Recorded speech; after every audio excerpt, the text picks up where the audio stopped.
Hi, good evening, everybody. Thanks for joining 2-hour session on data analysis using SmartPLS. I'm Dr. Malal here. So nothing much to tell about me. I've been teaching data analysis and all the 5 chapters for past few years. So and every time to time, I would like to share some free sessions so that it will be something useful for all PhD students, especially if you are a beginner and you're still wondering what is Smart PLS all about, or you haven't really decided to use Smart PLS or SPSS, things like that, maybe this will be a great time to actually familiarize with Smart PLS.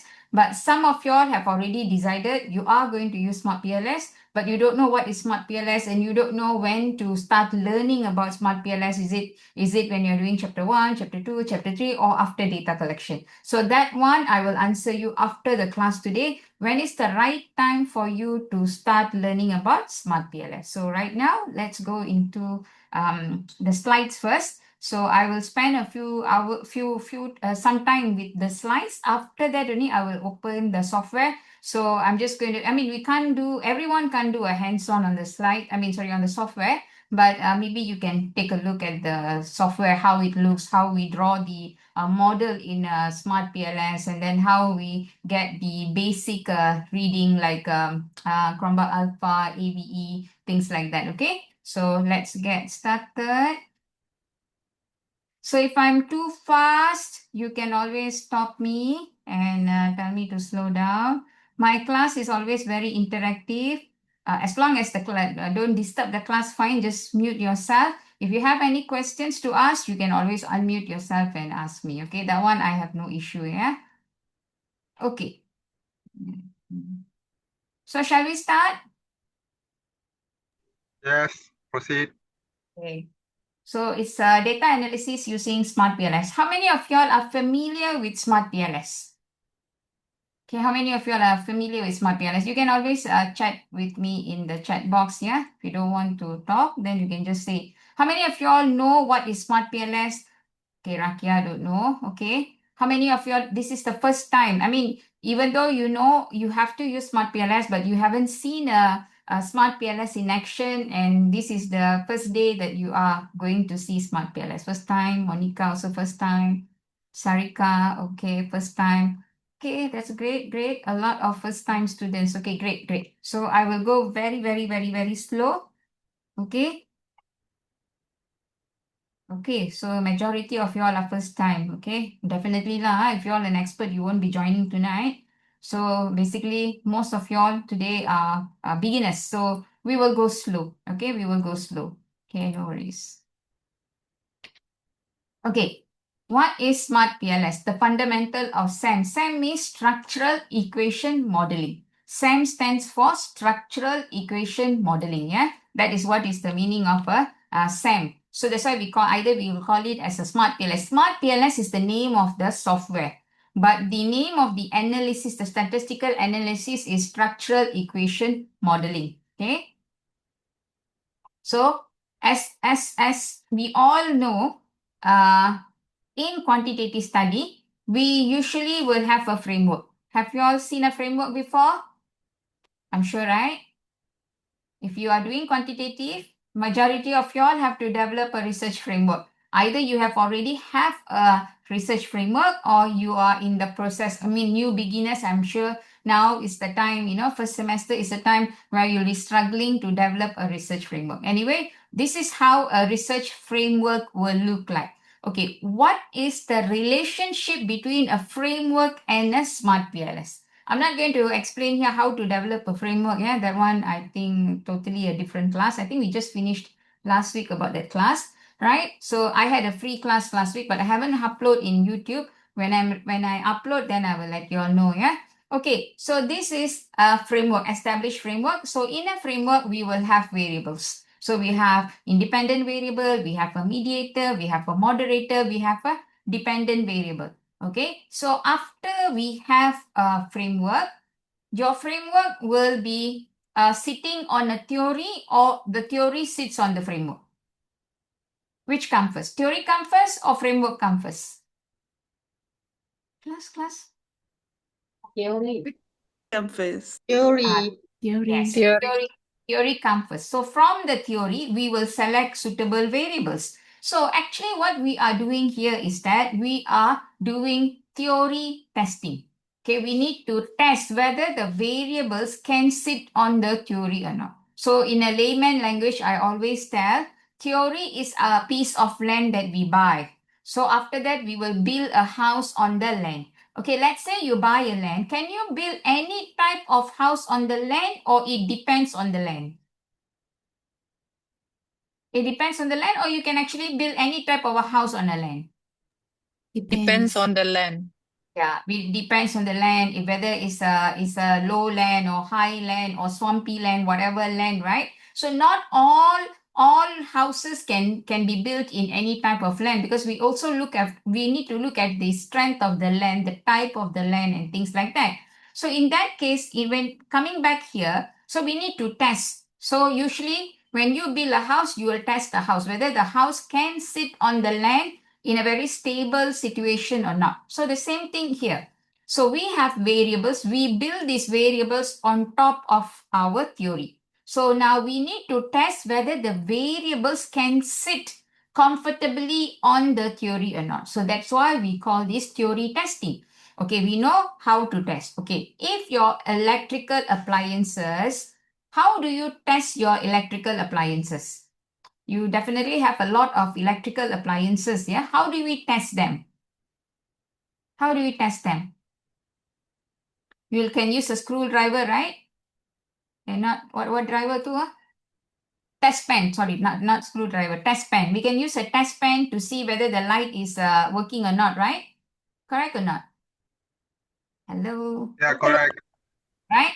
So here, what do we use? We need a software. We need an analysis. So we need to test whether, okay, example, H1 is a hypothesis one. So here I have written performance appraisal fairness, PAF stands for performance appraisal fairness, has a significant and positive relationship with EE.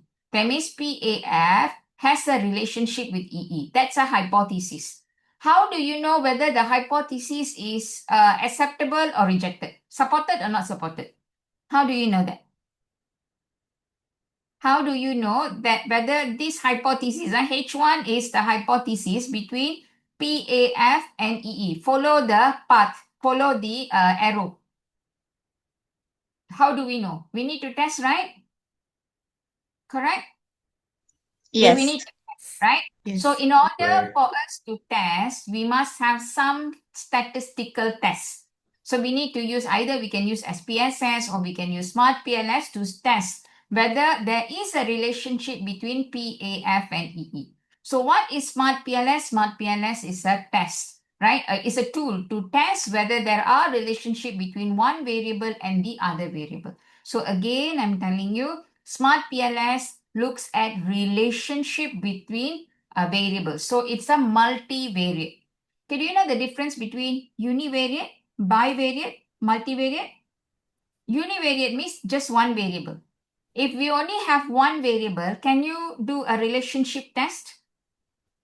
Can? Yes, no? No. No, because it's a single variable. So if you're not married, you're single, can I test your relationship alone? No. Cannot, right? No. But once you get married, you have a partner. Can I check the relationship?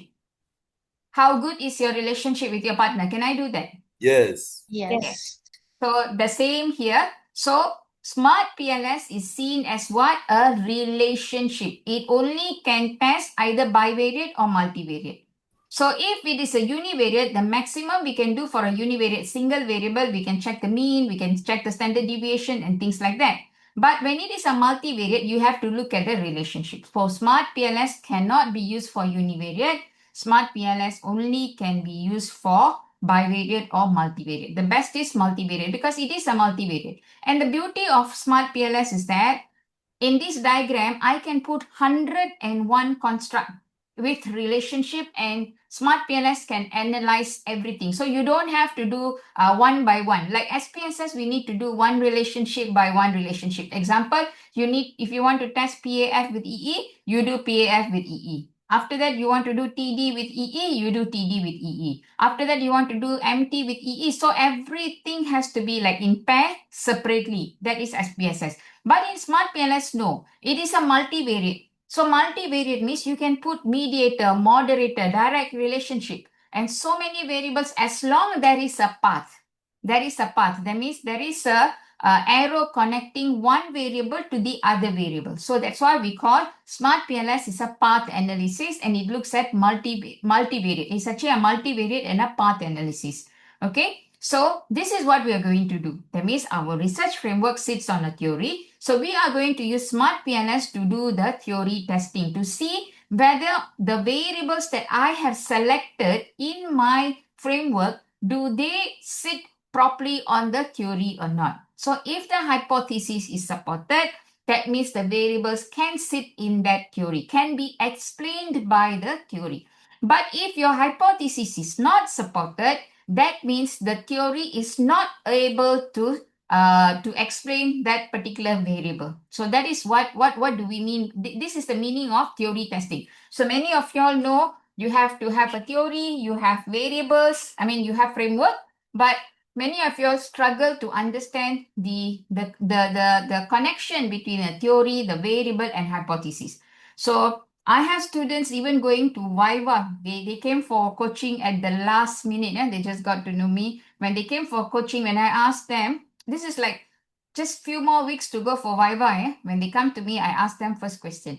Do you know the relationship between a theory, between a framework, and between testing, hypothesis testing? They will usually say, I have all three, but I don't know what is a relationship. That is very, very dangerous. So the simple thing, theory comes first.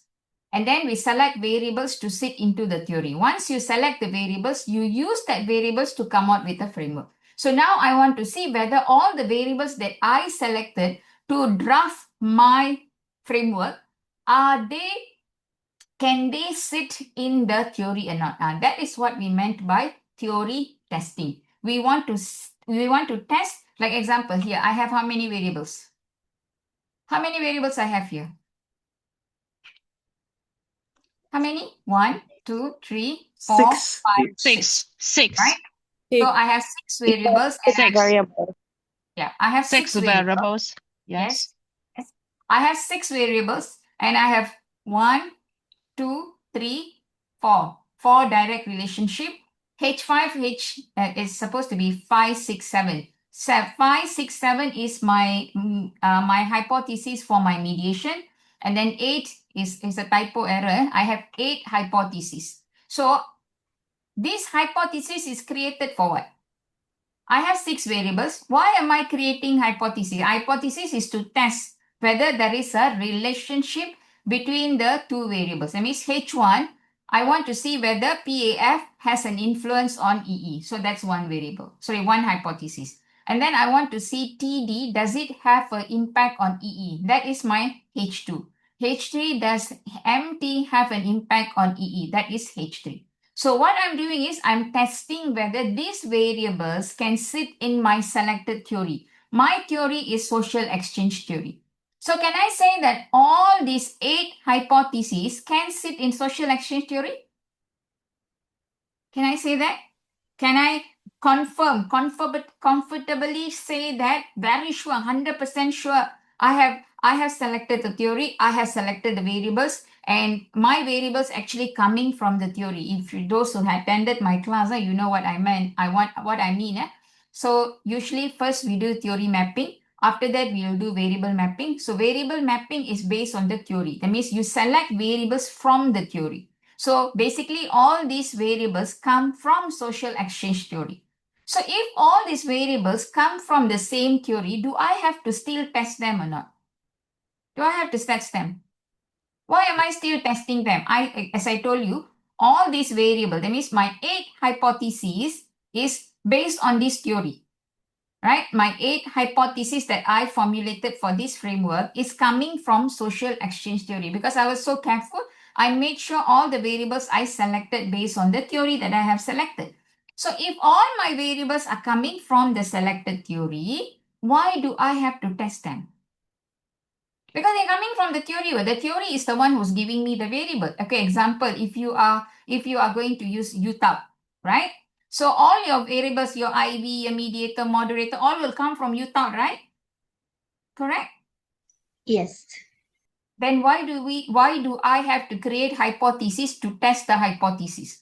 Because I told you just now, theory means is what? Theory testing. But if my variables I take from that theory, like UTAP, I take all my variables to come out with my framework is from the UTAP. That are the variables that is suggested by UTAP. So in that case, why should I test again? Because all the variables are coming from a very strong theory. Why do I have to test again as a hypothesis? Siapa? I test on my situation.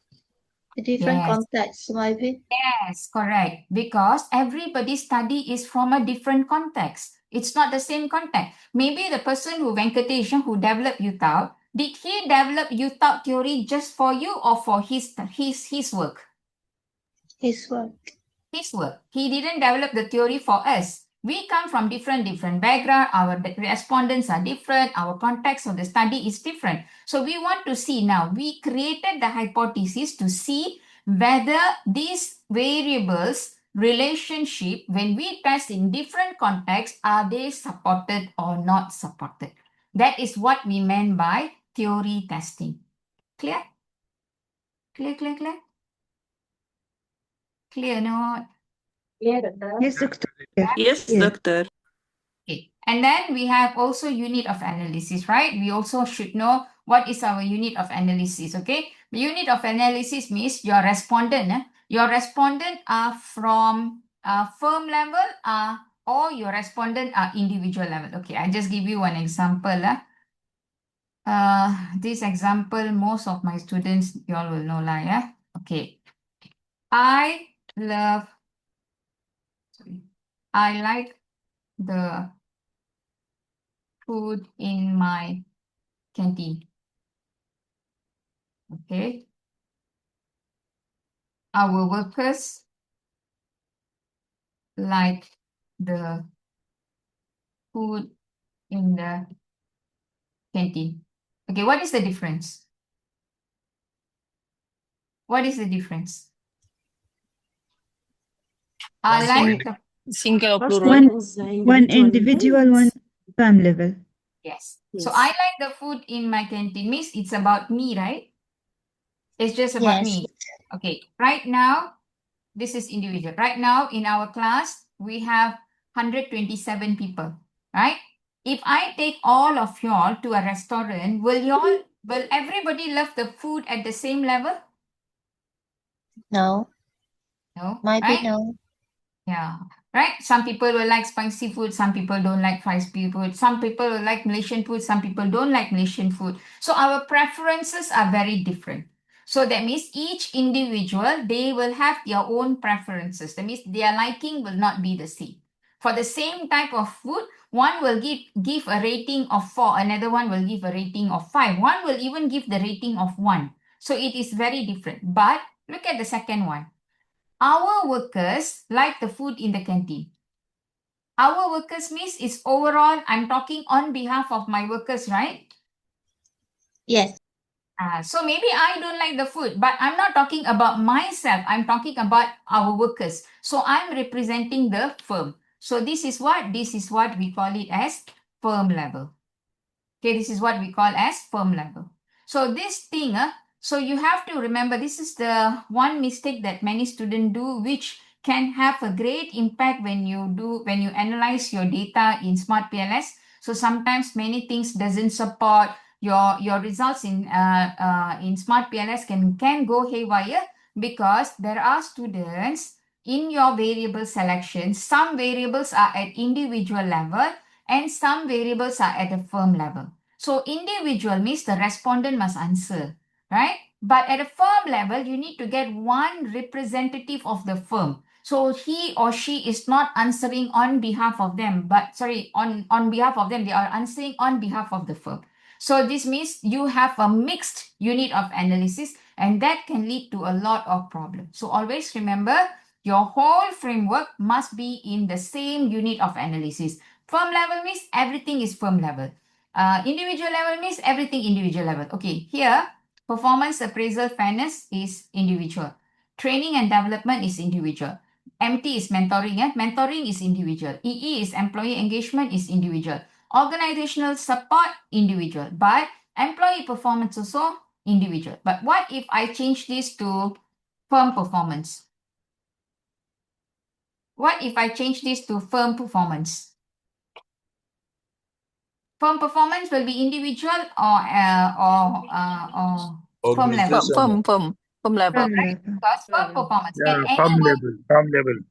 right? So can anyone in a company answer firm performance questionnaire? No. No. Only selected person, either the financial director or the owner, only that one or two people can answer because they are not answering. And when we say firm performance, are they going to answer the performance of the company or their performance? Only Performance the of the firm. company. Yes, performance of the company, right? That means not everybody can answer, right? So you cannot have a mixed unit of analysis in your framework. Please bear that in mind because most of the time, students will only get to know what is the unit of analysis in chapter 3, methodology chapter, and it can be too late. So if you make the mistake, then your chapter 1, 2 will go through a lot of changes. So avoid making such mistakes, okay? Okay, and then the definition and instrument, I'm not touching that because we won't have time to this thing. Okay. Okay, so let's look at the connecting, yeah? So first of all, we must have a variable mapping. Variable mapping means if you see here, all these are variable. So how do I select these variables? I have PAF, I have TD, I have MT, I have EE, I have OS, I have performance, right? So all these are called as variables. Can you simply select any variables? No. We read from any paper. Hey, I like this variable. I want to put in my framework. Okay. So example, yeah, a quick one, yeah. Let me see. It's like okay.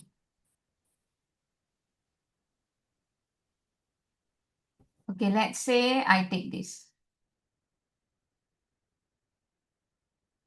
So I change this to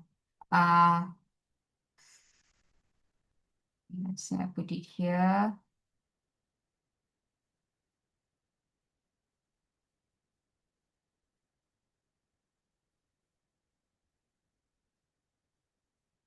Okay, let's say I change this to sorry. My dependent variable is intention to smoking. Intention to smoking. Okay. So can I mean intention to smoking. I think lah from my observation. Why do you think people want to smoke? I don't really have answer because I don't smoke. Do you all have any answer? Peer pressure. Peer pressure. Okay, great. Peer pressure. Okay, what else? Modeling. What? Press. Sorry? Modeling. Modeling. Okay. Okay. One more? Curiosity. Enjoyment. Enjoyment. Okay. Okay. After that, what I do, I want to see relationships. So I'll just connect. Okay, I will just connect. Okay, connect from here to here. Okay, I will connect this to this. Okay, and then I will connect this to this. Okay, so how many relationships are here? How many relationships are here? 3. Three. Relationship, okay. So I can create 3 hypotheses, right? Yes. Correct? Yes. Just 1 minute. Okay, just make it bigger. Okay. Okay, so I have 3 hypotheses here. Okay. Okay, this is 1. Okay. This is 2. And this is 3. Okay. Now, why should I test this hypothesis? Why should I test this hypothesis? One important thing is missing here. Even if I test the hypothesis, I can collect data for this. I can test the hypothesis. But what does that what will the results mean to me? Because something is missing here. What is missing here? We want to check the logical relationship between the variables. Yeah, we can check the variable, the relationship between. That means H1 will look at the relationship between peer pressure and intention to smoking. H2 will be between modeling and intention to smoking. H3 is between enjoyment and smoking. Yeah, that one is fine. But something is missing here. What is it? Something is missing. I did mention today when we started, quantitative here is what? Theory testing, right? Yes. So theory is missing.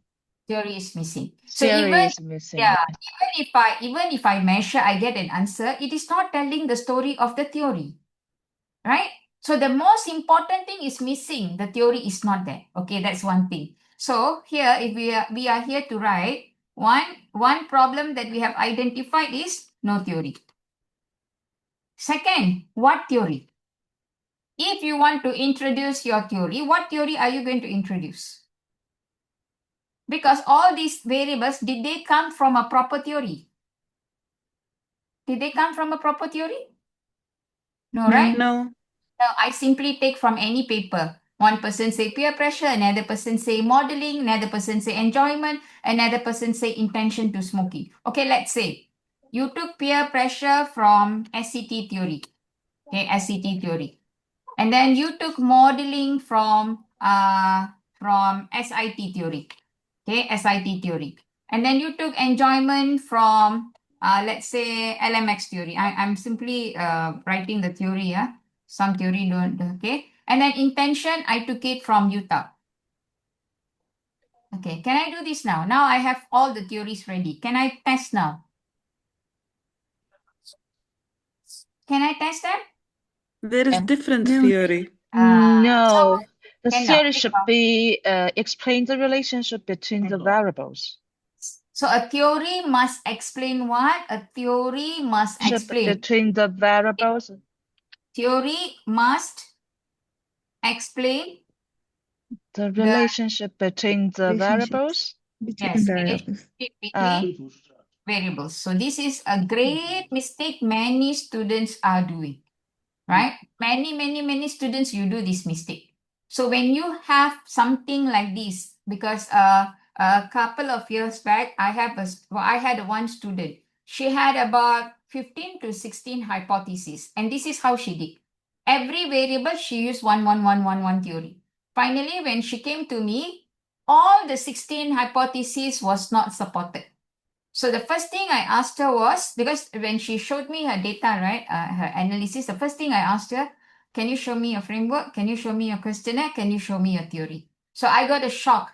So I say, this answers why your SmartPLS collapsed. Everything gone, everything not supported, right? So when I remove some theories and some variable, and then I align them back, and then after that, she only had about 9 hypotheses. At least out of 9, 6 was supported, 2 not supported. 6 supported, 2 not supported, or one not supported, few not supported, majority supported. That's normal. That's normal because even though we take the variable from the same theory, but it doesn't mean all will be supported because our respondents are different, our nature of business is different, our context is different. But if you get all not supported, then be prepared lah, yeah, to your examiners, okay? So always remember, we can't do that. But if, Doctor, yeah. sorry, Yes. can I ask question? Yeah, sure. Doctor, if we use two theories in one this framework, is that okay? It's okay as long it can answer one the relationship. Okay, thanks. Okay, can. If it can answer a relationship, no issue. That means that's why some students, let's say lah, this whole thing, okay, I put for you like this. Okay, wait, one more. Okay, they have a moderator here. Let's say they have a moderator here. This is a moderator. Let's say like, assuming I use moderator as OS. Okay, so this is moderating from here to here. So this is moderation. Okay, so maybe the rest of it all, let's say, you tap. All this is you tap. Everything. Again, I'm simply putting, not these are not you thought variables. I'm simply putting just to teach you. Okay, let's say now. You thought. Okay, not? Okay, right? Hello? Yes, Okay. doctor. Now because you thought, because everything can be explained under you thought, all the three relationship can be explained by you thought, then okay. But let's say I want to introduce a new variable into my framework, but unfortunately, you thought cannot explain OS, right? So you thought cannot explain OS, that means I can bring in another theory. So in order for me to explain OS with intention to smoking, I'm using SET. So SCT is going to explain the relationship between OS and intention to smoking. Is that okay? I mean, this is how Okay. this is how we draw. That means SCT is going to explain the moderation effect between enjoyment and intention to smoking using SCT. So it is looking at the relationship, no issue. And that is what we call extended theory. Extended theory will only use if any of the variables, the relationship of a particular variable cannot be answered by the main theory, the anchor theory, then we will bring in a supporting theory. Yes, Samuel? Yeah, Doc. Yeah, Yes. when you look at where we have positioned the OS, where we have a social extent theory, I was thinking the set portion will be a moderating variable. Because when we check all the IVs and when you check the OS will be a moderating variable to the intention to smoking as the DV. Yeah, I mean, when you draw a variable, moderating, the variable will be like this. Only when you're doing the moderation, we will draw the line like this. So whatever theory that you're using for a moderation, it must also explain the relationship between the OS and the DV as well. Can I answer you? Yes, please, you have answered me. Thank you very much. Okay. Yep. So this is how it works. So please, the beginners and those who are just starting. Okay, sorry, I'm just looking at the question. Liana, can we use two theory? Yes, we can. But make sure, okay, those who are using theory integration, that means you have one main theory and then another supporting theory. Make sure that both theories are homogeneous. Theory also, yeah, when you can actually usually will classify theory whether the theory itself is individual level theory or firm level theory based on the unit of analysis. So if you are going to integrate more than one theory, make sure both theory are homogeneous. That means both are at firm level or both are at individual level. So don't integrate one firm level, one individual level, then your variables are going to mix up. So only be careful with that. Okay, link, it means every variable need to come from a theory. If one of DV don't have theory, no. Every variable in your framework must be supported by a theory. The relationship between one variable and the other variable must be supported by a theory. If the theory doesn't support, that means there's no relationship. There's no relationship. Okay, example here. If I remove Utah, is this complete? That means, let's say, No. intention is not supported by Utah. It's not complete. So the theory is not supporting the relationship, cannot. So every relationship, whether you use two theory or three theory or four theory is up to you, but it must be testing a relationship. Yeah. So if your DV is not coming from the theory, that means you need to change your DV. And furthermore, your DV comes first from the theory. Yeah. In the process of developing a framework, the first thing that you need to identify is the DV, not the IV. First, you need to identify the DV. After that, only we will identify the theory. And based on that theory, only we will identify our IVs, our mediator, moderator. So there's no way your DV will not have a theory because the theory comes from the DV. Can you start a research? I mean, let's say I just signed up for my I just signed up for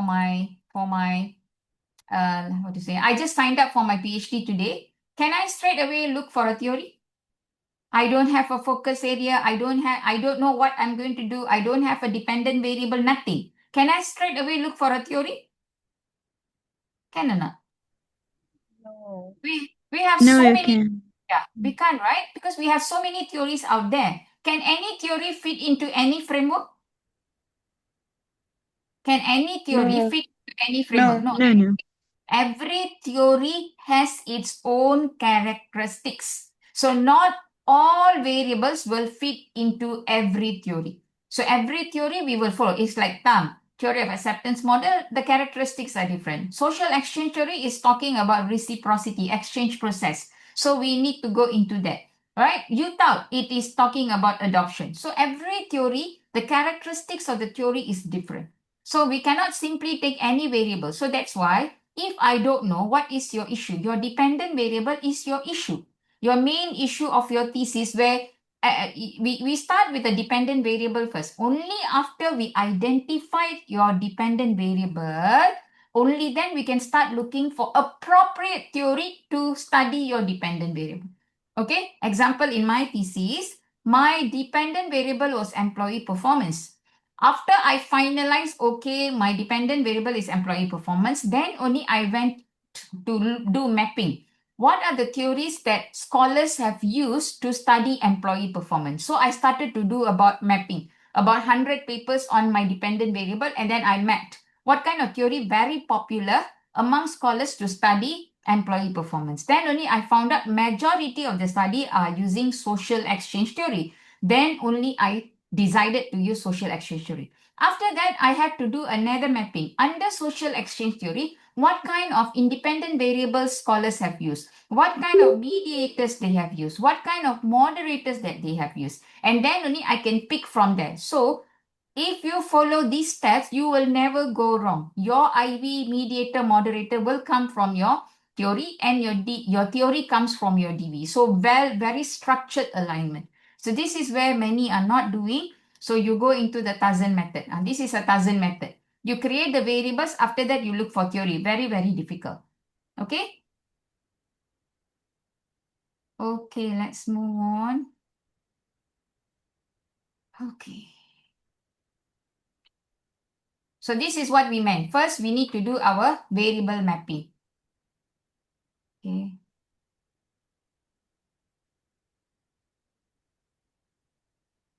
Okay, so what is variable mapping? Select the right variable for your research framework. So do in-depth LR mapping. Literature mapping is very important for your DV. And then identify most relevant IVs, mediators, moderators, and your control variable. Now, after that, only you will actually try to close the gap, try to blah, blah, blah. And then only you will actually go into the definition and instrument for your mapping. And then the definition and instrument is another crucial thing for SmartPLS. Okay, let's say after you finish your variable mapping, you already developed your framework. Okay, you already developed your framework. Okay, so when you have a framework like this, can I measure? Immediately start measuring? Can I start measuring this? Cannot. Cannot. Can I measure or not, class? Cannot, right? No. Okay, even this. Cannot. Can I measure? Because there are no items. I haven't adapted any item. I haven't created any instrument. How to collect data without an instrument? How to measure? First of all, how to measure? Okay, example like this. Okay, I just remove all this first.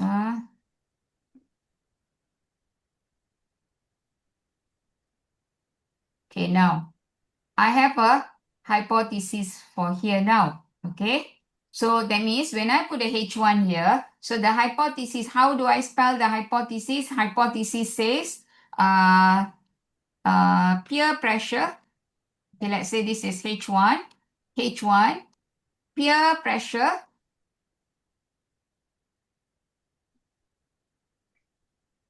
has a positive impact on intention to smoking. Okay. Now, I need to measure this, right? Yes. It need to be measured, right? Then only we will know whether this hypothesis is supported or not supported, right? Correct or not? Hello? Yes. Yes, doctor. Yeah. So because I think when you give, if your respondents are young boys, like, they're teenagers, do you think that this hypothesis will be supported? No. It will Young not be boys, young supported. boys. Young boys, that means like teenagers between 15 to 21, 20, like that. Do Yeah. you think that this hypothesis will be supported? Yes, No. peer pressure. Yes. Right? But if you give this, if let's say your respondents are all very old people, 60 years old, 70 years old, 55 years old, do you think this one will be supported? No, it will not support it. Not really. Not really, No. right? So you see, same hypothesis, but in a different group of people, it may be supported, it may not be supported. But whatever is it, how to measure? I need to measure, but the problem is how to measure. I need to measure this because I have a hypothesis. So I need to know whether the hypothesis is supported or not supported. Hypothesis, you cannot simply write the hypothesis supported, not supported based on your own impression, your own justification or perception. It has to be measured. So how am I going to measure? So I need to develop a questionnaire. Okay, I need to develop a questionnaire. Example, let's say I have this item 1 called as PP1. This is the first item. Item means questions lah, but usually we don't call it as questions, yeah. We just call it as items or we can call it as indicators. Okay, this is PP2. Okay, then this is PP3. So this is how we develop instrument, yeah, in our research, which will become our questionnaire. Okay, this is PP4. So this is how I draw my I develop my instrument. Okay. Okay, and then this one will become, let's say I change this to IS. Okay, IS1, IS2. Am I too fast for y'all? No, Doctor, that's Yes, fine. little. Yeah. Fine, Dr. Good. No, it's fine. Because there's actually a lot to cover, but hopefully I try my level best. Okay. So let's say these are the items. Okay. So how am I going to measure peer pressure? How am I going to measure peer pressure? Based on these items, right? Yes. I will use these questions to come out with a survey form, and then we will give the survey form to our respondents to answer using a Likert scale. Likert scale can be 1 to 5. The common one will be 1 to 5, and then they will answer. So that Likert scale, that survey form, we will actually download and then get all their answers. Maybe let's say I collected about 350 respondents. After that, I need to analyze them. When I analyze them, the software like SPSS or SmartPLS will give me an answer whether the hypothesis is supported or not supported. So every variable in your framework must have items to measure. Can you write your own items? Can we write our own items? Cannot. Cannot. All items need to be adapted and adopted. Adapt means you borrow. Adopt means you make fine changes so that the questions are more suitable to our context of study. But the core part of the question cannot be changed, okay? So that is why we say we adapt and adopt, okay? So once I have once I have a hypothesis, once I have indicators to measure all the variables, then immediately this framework will become, So this framework will become what? Empirical. So this is empirical. This is called as empirical. Okay, empirical. So empirical means what? You always hear this word empirical paper, right? You always hear, right? Empirical. We always say empirical Yes. paper. Yeah. Yes, Correct? yes. Yes, Yeah. empirical paper means Yeah. they have adapted and adopted items, they have collected data, they have tested. So there will be findings, and that is empirical paper. Okay, and how about like this? Okay, no, not this one. Sorry. Okay, this one. This one. Is this empirical framework? Is this empirical? No. No. Why it's not empirical? No items. It's just No the items. hypothesis. Very clever. No items. Even hypothesis, they won't have. We won't have hypothesis. We will call as propositions. Proposition is usually for conceptual paper. So this will become a conceptual paper. That means we are just introducing a conceptual concept. It cannot be tested because we haven't developed the items, we haven't collected data, no findings. So then it's conceptual. So that is why sometimes I always tell you in my classes, when you want to cite paper, make sure you do a lot of citation from empirical, because empirical papers are more valid because they have collected data and they have tested, and we will get results, not conceptual. Conceptual is just that I have an idea, I'm sharing with others. That's it. That's conceptual. Okay. So in order to develop instrument, one very important thing is that the instrument that we are developing, it must correlate with the definition of your variable. Okay, let's say I have one variable called employee engagement, EE. If I go to Google and look for definition on EE, there'll be plenty of definition. Are all the definition suitable for my study? No, right? No. No, No. no. So you need to find the definition which exactly fits into your study, and the instrument must fit into the definition. So there must be alignment. When you don't have this, later when you are analyzing your data, you will have a lot of problem. You will have common method bias issues. We have discriminant validation issues. Your AVE will not be good. A lot of issues in your SmartPLS 10. So these are the little things you need to be extra careful. So that's why questionnaire development for people like us, quantitative questionnaire development is very crucial. In fact, your data analysis is not so crucial, because your data, the data that you are collecting, it depends on your questionnaire, how well you develop your questionnaire, right? So that is why I always tell you all, before you collect your data, before you develop your questionnaire, attend SmartPLS. If you know the seriousness of data analysis, you will be extra careful when you are developing your questionnaire, because most of the issues in your chapter 4 data analysis come from your questionnaire. So you have to know about all these analysis prior to developing your questionnaire and collecting data. Okay. So the most important, you see here, we have 3 killer. Killer 1 is your definition and instrument, your questionnaire. That is your killer 1. Killer 2 is your data collection. Are you collecting data from the right people, right respondent? Okay. Let's say if your questionnaire is very subjective, that means it didn't spell out who exactly need to answer the questions. Will you get a good data or not? Your data quality will be good or bad? Bad. Bad. It'll be bad. It'll be Bad. bad. Right? Example, I'm not an engineer. I don't have technical background.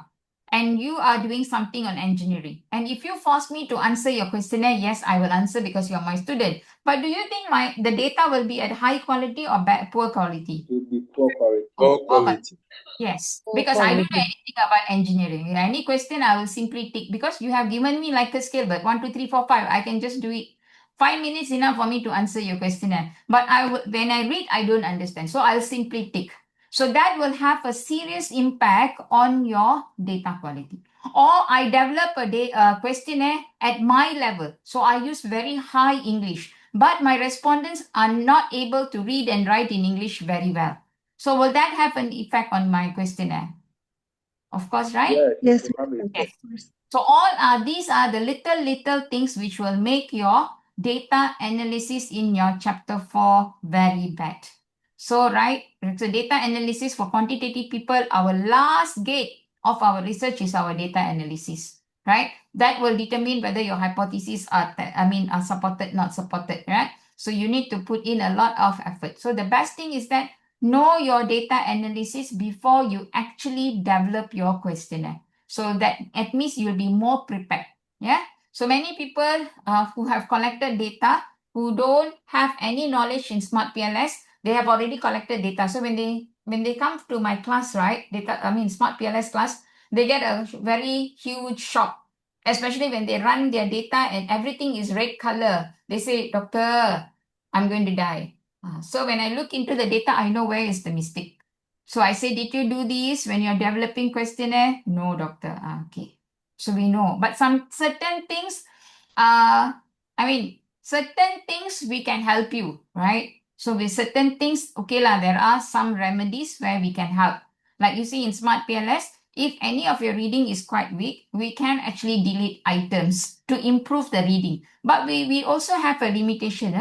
The items we can delete from your framework is only 20%. More than that, your framework will become redundant. So we also have limitation. We are not God.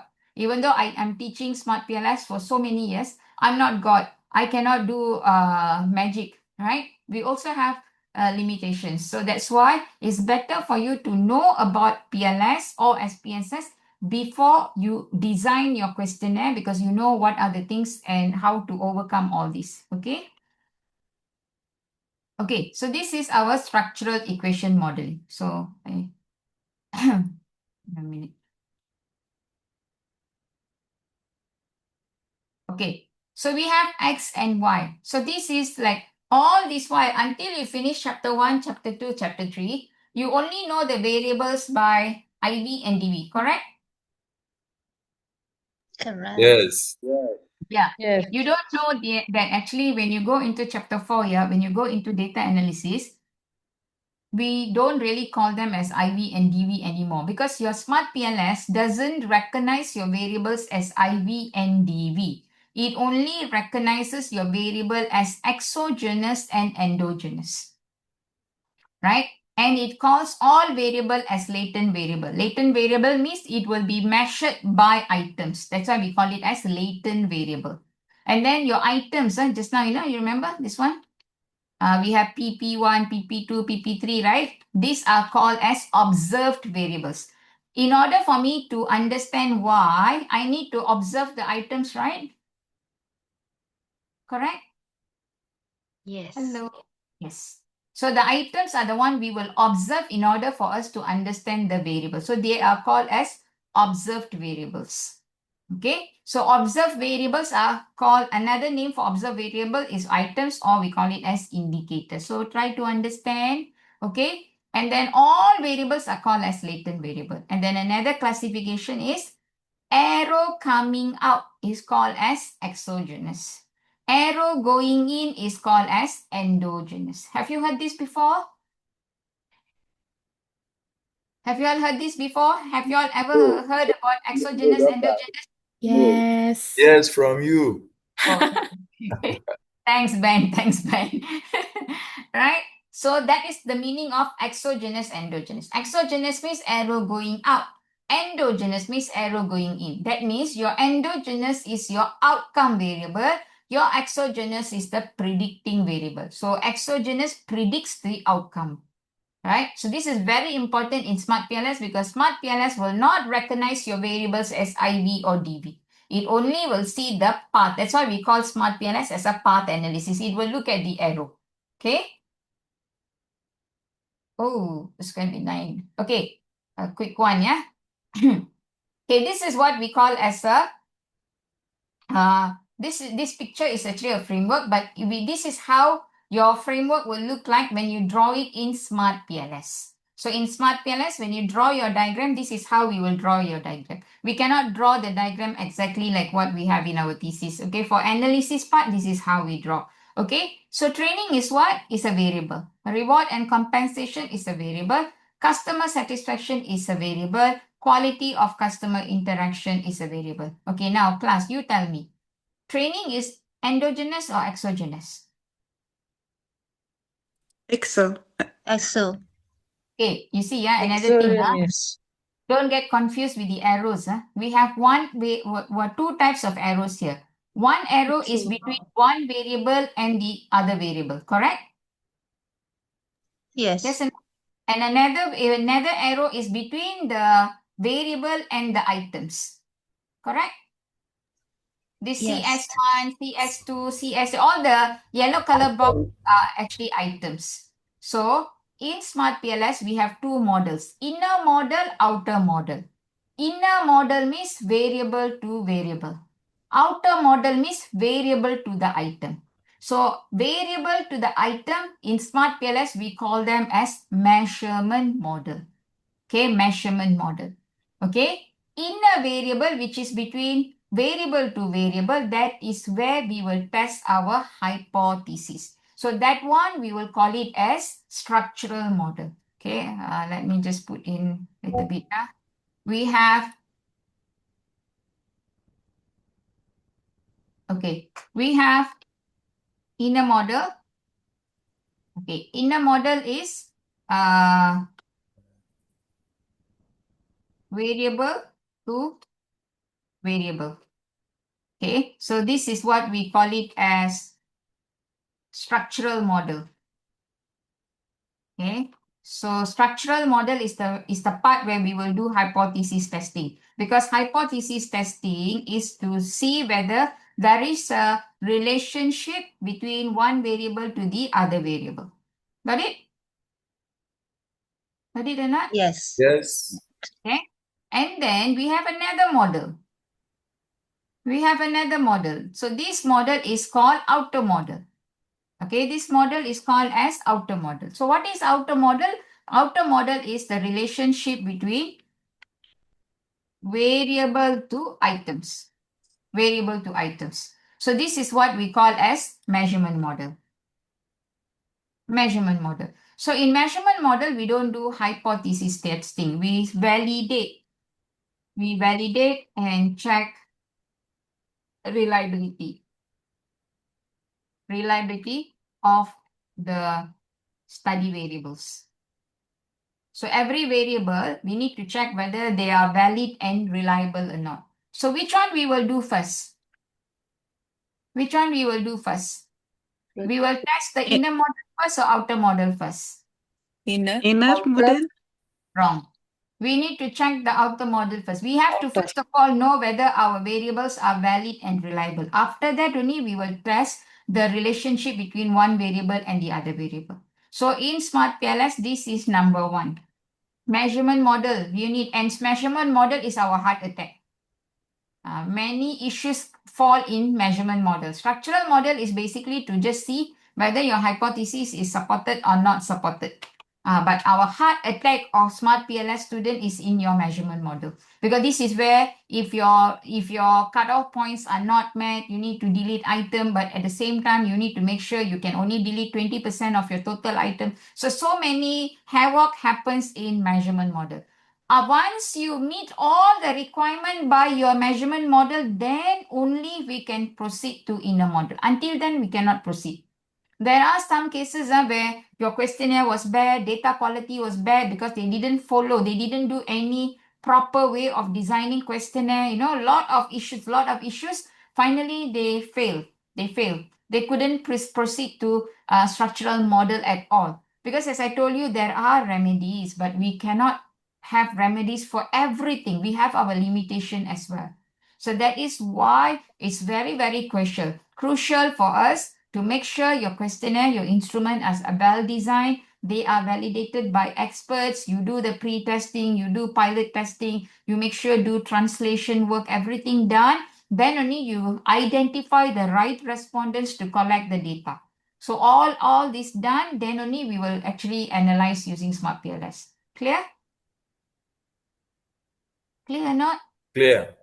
See, once Yeah. you learn SmartPLS, okay, definitely, because just now when I asked you all, many of you all are quite new, okay? So if you are newcomers to SmartPLS, initial stage, everything will look blurred, everything will look hard, very difficult, but it will not be difficult forever. It will not be difficult forever, right? So that's the reason why you should know how to develop your questionnaire, and then how to make sure that you avoid problems when in your SmartPLS. Okay, initial stage SmartPLS will sound very, very difficult, but after sometimes it becomes easy. Okay, so once you know what is SmartPLS, and based on that you are well prepared, and then you develop your questionnaire, you collect data. If you are good, within 5 days, 10 days, you can finish your chapter 4. I finished my chapter 4 in 5 days. I finished my chapter 4 analysis with reporting in 5 days.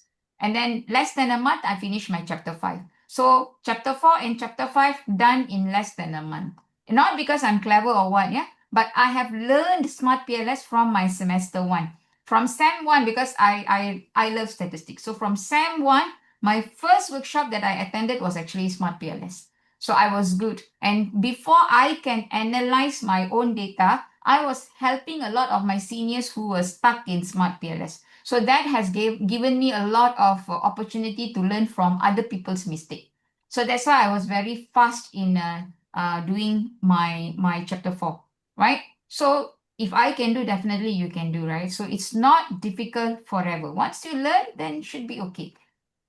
Okay, I have question here. If instrument is adopted, then issues with measurement model is less or not? No, it's not about adopted or not adopted, right? We adapt and we adopt.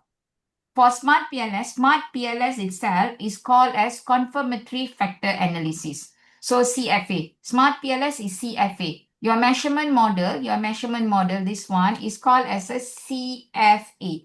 CFA means confirmatory factor analysis. That means your instrument is from confirmed source. That means you adapt and then you adopt. Adopt means you make minor changes so that the questions are more suitable to our context of the study, right? So it's not about, okay, again, how you adapt. Adapt, okay, you take, but how you adopt.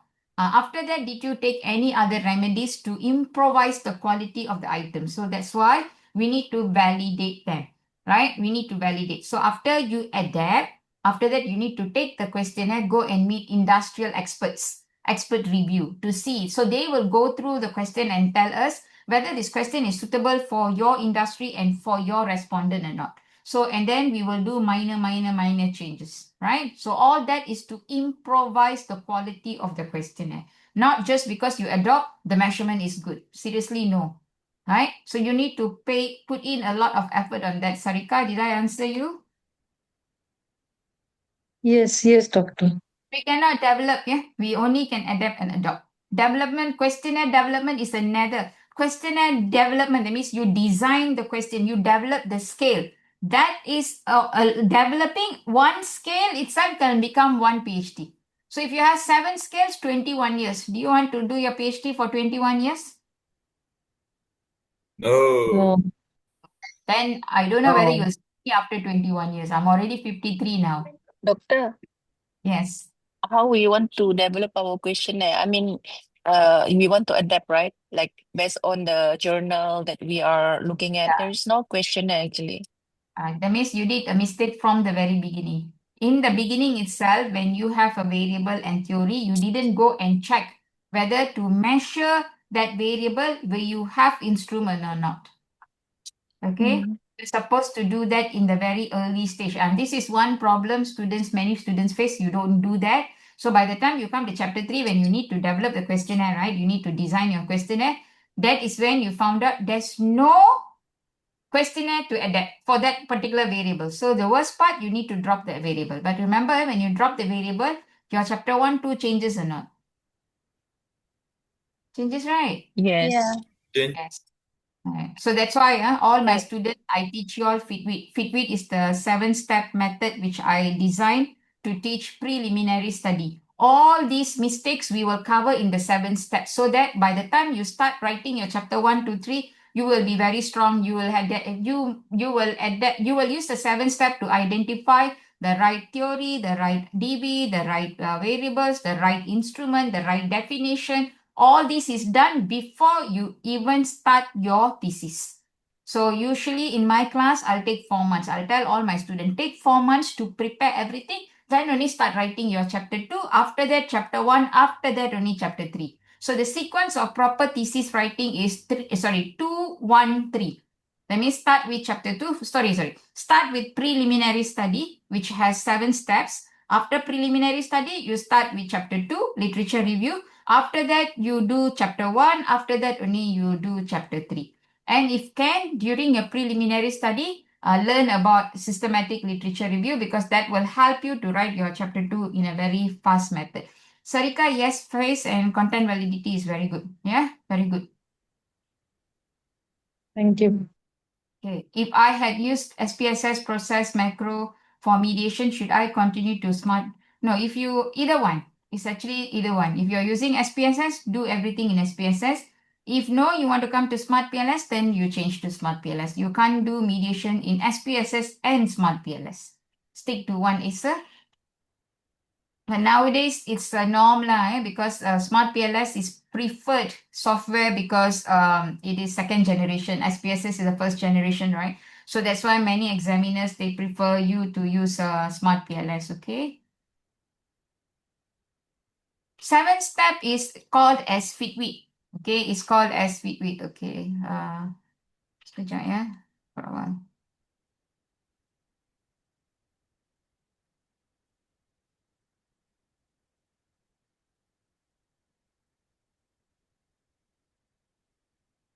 Okay, this is a framework that I created called as Fitweek.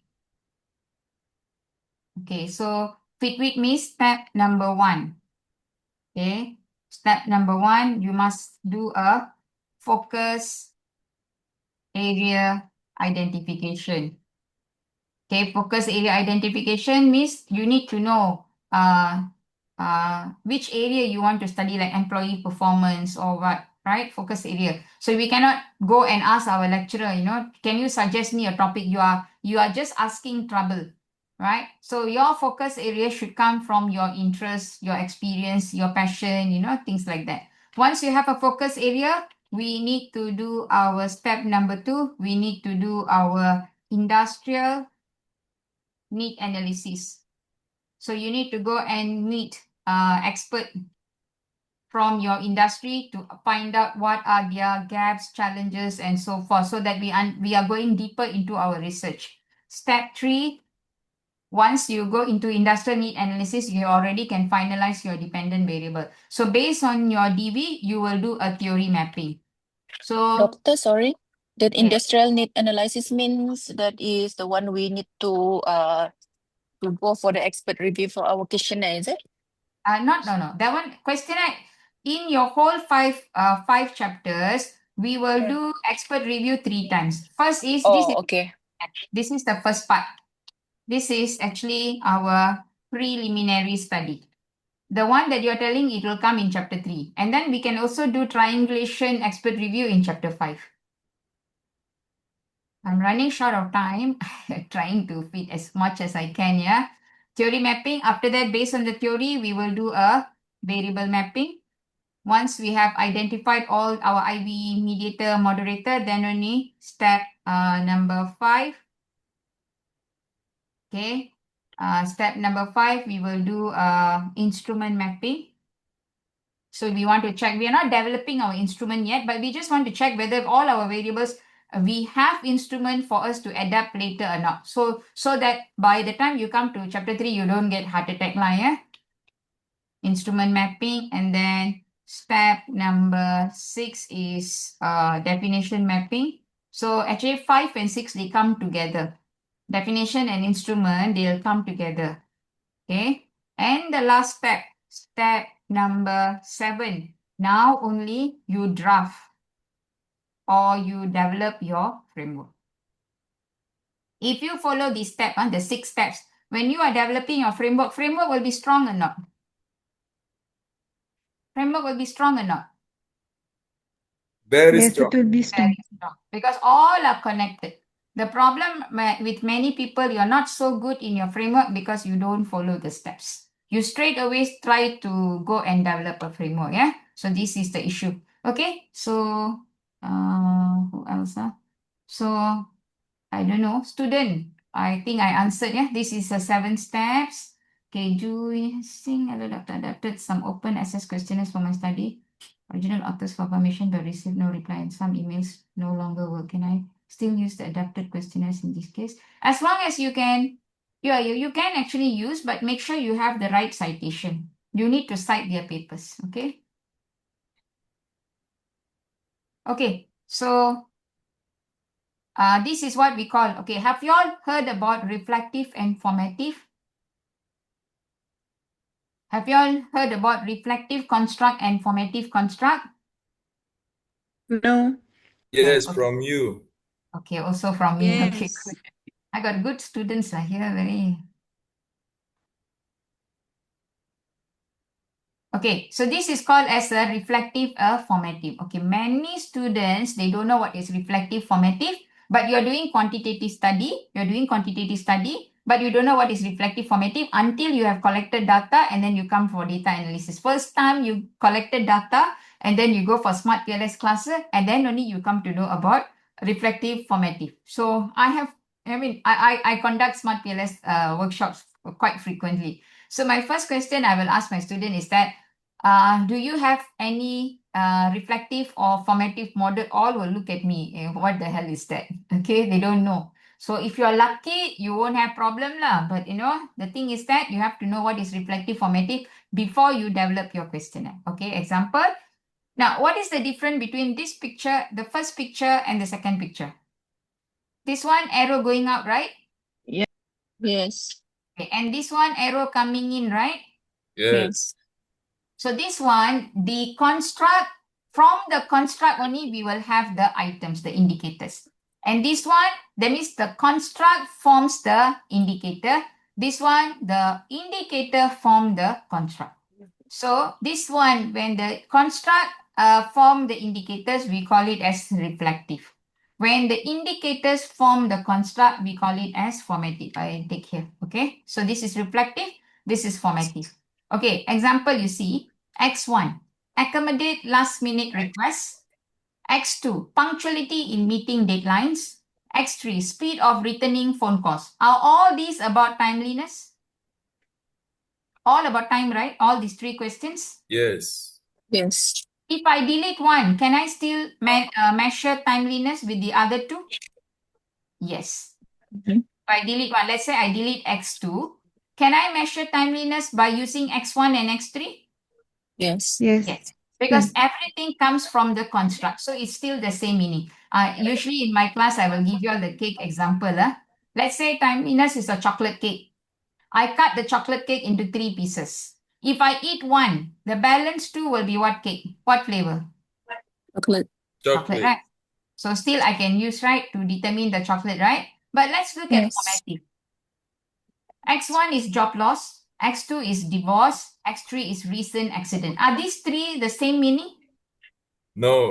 No. If I delete one, the meaning of the construct changes. So the construct will become redundant. So let's say, 懂了吧？就是那个第一个，它 can 得 you 三 mute 个 please? 这个 x1 x2 Hello, mute. Okay, so we have three pieces of cake. Let's say this is orange, this is chocolate, this is strawberry. When I blend all these three, I will get the light stress. I mean the main cake. Now, what is the taste of my cake?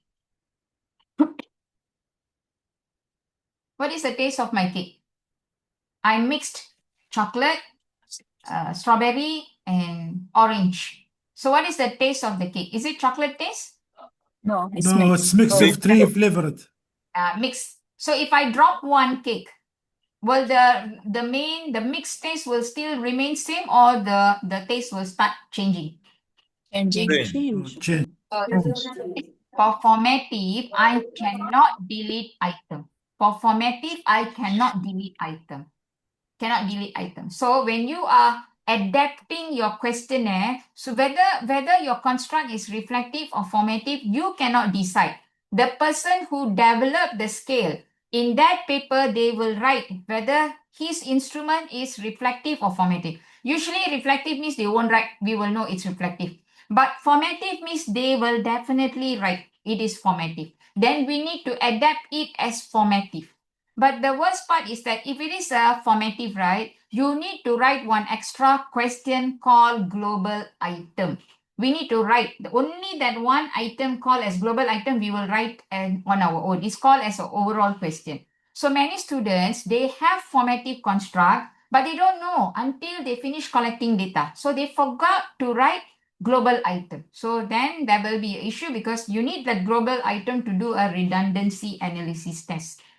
Because of all this only, I keep telling, start SmartPLS. If you already plan, you are going to use SmartPLS for your chapter 4, don't start after collecting data. Start early. You will save a lot of mistakes, yeah? So reasons for using PLS. Actually, there's so much to explain, but we are running short of time. Okay, so reasons for using PLS, Smart PLS, is that PLS makes fewer demands regarding sample size than other methods. So we don't need a very huge sample because PLS works as long as about 200 plus, 200 and above, fine. You can actually use Smart PLS. Even 150 and above also, we can use Smart PLS. Right? It's not like CBSAM or AMOS. They need a very big, huge sample size. So PLS is quite okay. PLS can be applied to complex structural equation. You can use simple model also can. You use complex model also, PLS can do. And PLS can run both models. That means both construct, reflective and formative in one diagram. In one model, we can have some of our variables as reflective, some of our variables as formative. It can run together. Reflective, formative construct can run together. And PLS is better suited for theory development, and PLS is especially useful for prediction. So one of the highlight of PLS is we have PLS predict. According to Joe Hare Nasrol, he say as long as your sample is above 200, we can use PLS. 200 to 400 lah, just nice. But sometimes if your population is very, very, very small, even let's say your population is only 150, yes, it can support. PLS is partially square. Okay, partially square. Okay. Okay, so researchers' argument for choosing PLS as the statistical means for testing structural equation model. PLS, same thing. Okay. So what do we do in PLS? What are the things that you need to report in PLS? Okay. Before that, look at this framework. Now, look at these resources. Resources is reflective construct or formative construct? Reflective. Reflective. Okay. Capability? Formative. Formative. Okay. Performance? Performance, no, yeah. Performance is measured by 3 dimensions. So economic, reflective or formative? Reflective. Reflective. Environmental, Reflective. Reflective. Social. reflective. Reflective. Yes. So this is one framework. And in that framework, we have reflective, we have formative. This is what we say complex model. PLS can support complex model.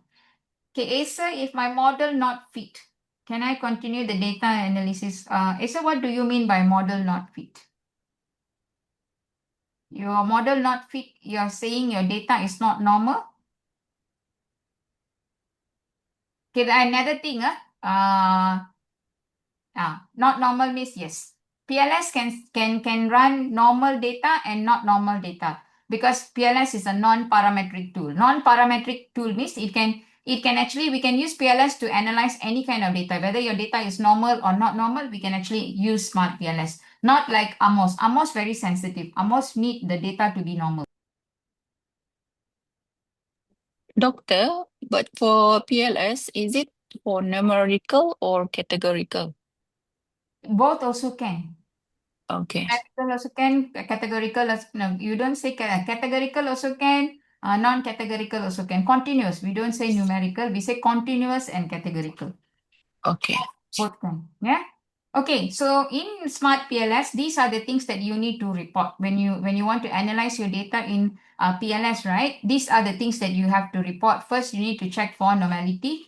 After that, you need to report common method bias, which is a headache because as for quantitative people, especially social science, our killer is common method bias. Last time, examiners don't really ask you question on common method bias, but now examiners asking questions. What are the remedies you have taken in order to control your common method bias? And many students cannot answer. Yeah. So don't worry. When you come to class, I will explain how to answer. There are many ways to control our common method bias. One is using different scales. Second is by introducing marker variable. Third is by doing some mixed Likert scales. So there are many ways to control your bias issue. Okay. But you need to do because nowadays many examiners during Viva, they are asking why, how do you control your common method bias? Yes. SmartPLS has nothing to do with your theory. Yeah, it's just that when you don't when your variables are not coming from proper theories, then your results will not be supported. But SmartPLS doesn't know which variable is from which theory. As I told you, right, in a short while, I'm going to go into SmartPLS, then I will show you how to draw and what it means. So SmartPLS doesn't know about your theory. It's just that if the variable, the items we are taking coming from different theories and they are not related to see the relationship, definitely the results will not be good. And then we need to also report descriptive statistics. And then we need to start doing our measurement model, which is, okay.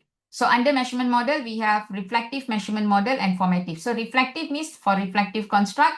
Formative means for formative construct. Okay. So that is what we meant by common method bias issue, because we are all collecting data from single source. Single source means only one person answer the questionnaire, right? Correct? Okay, like example, if I ask you, I am punctual to work, will you give Likert scale 1 or 5? If 5. let's say 5, right, definitely. 5. Even though every day you come late also, will you tell the truth or not? No. No. Bias, right?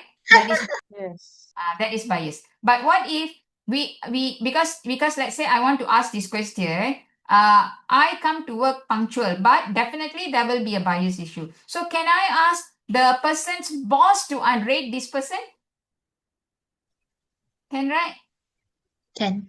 Okay. Yeah. That is called as double source. That one we call it as double source, but very difficult to do because most of us are using Google Form. We don't even know who is answering our form. Yeah. So I use double source in my questionnaire. I have 7 variables. 6 variables were answered by themselves, by the respondent. But 1 variable, their boss answered on behalf of them. The boss rated them. Employee performance, I got their boss to rate them.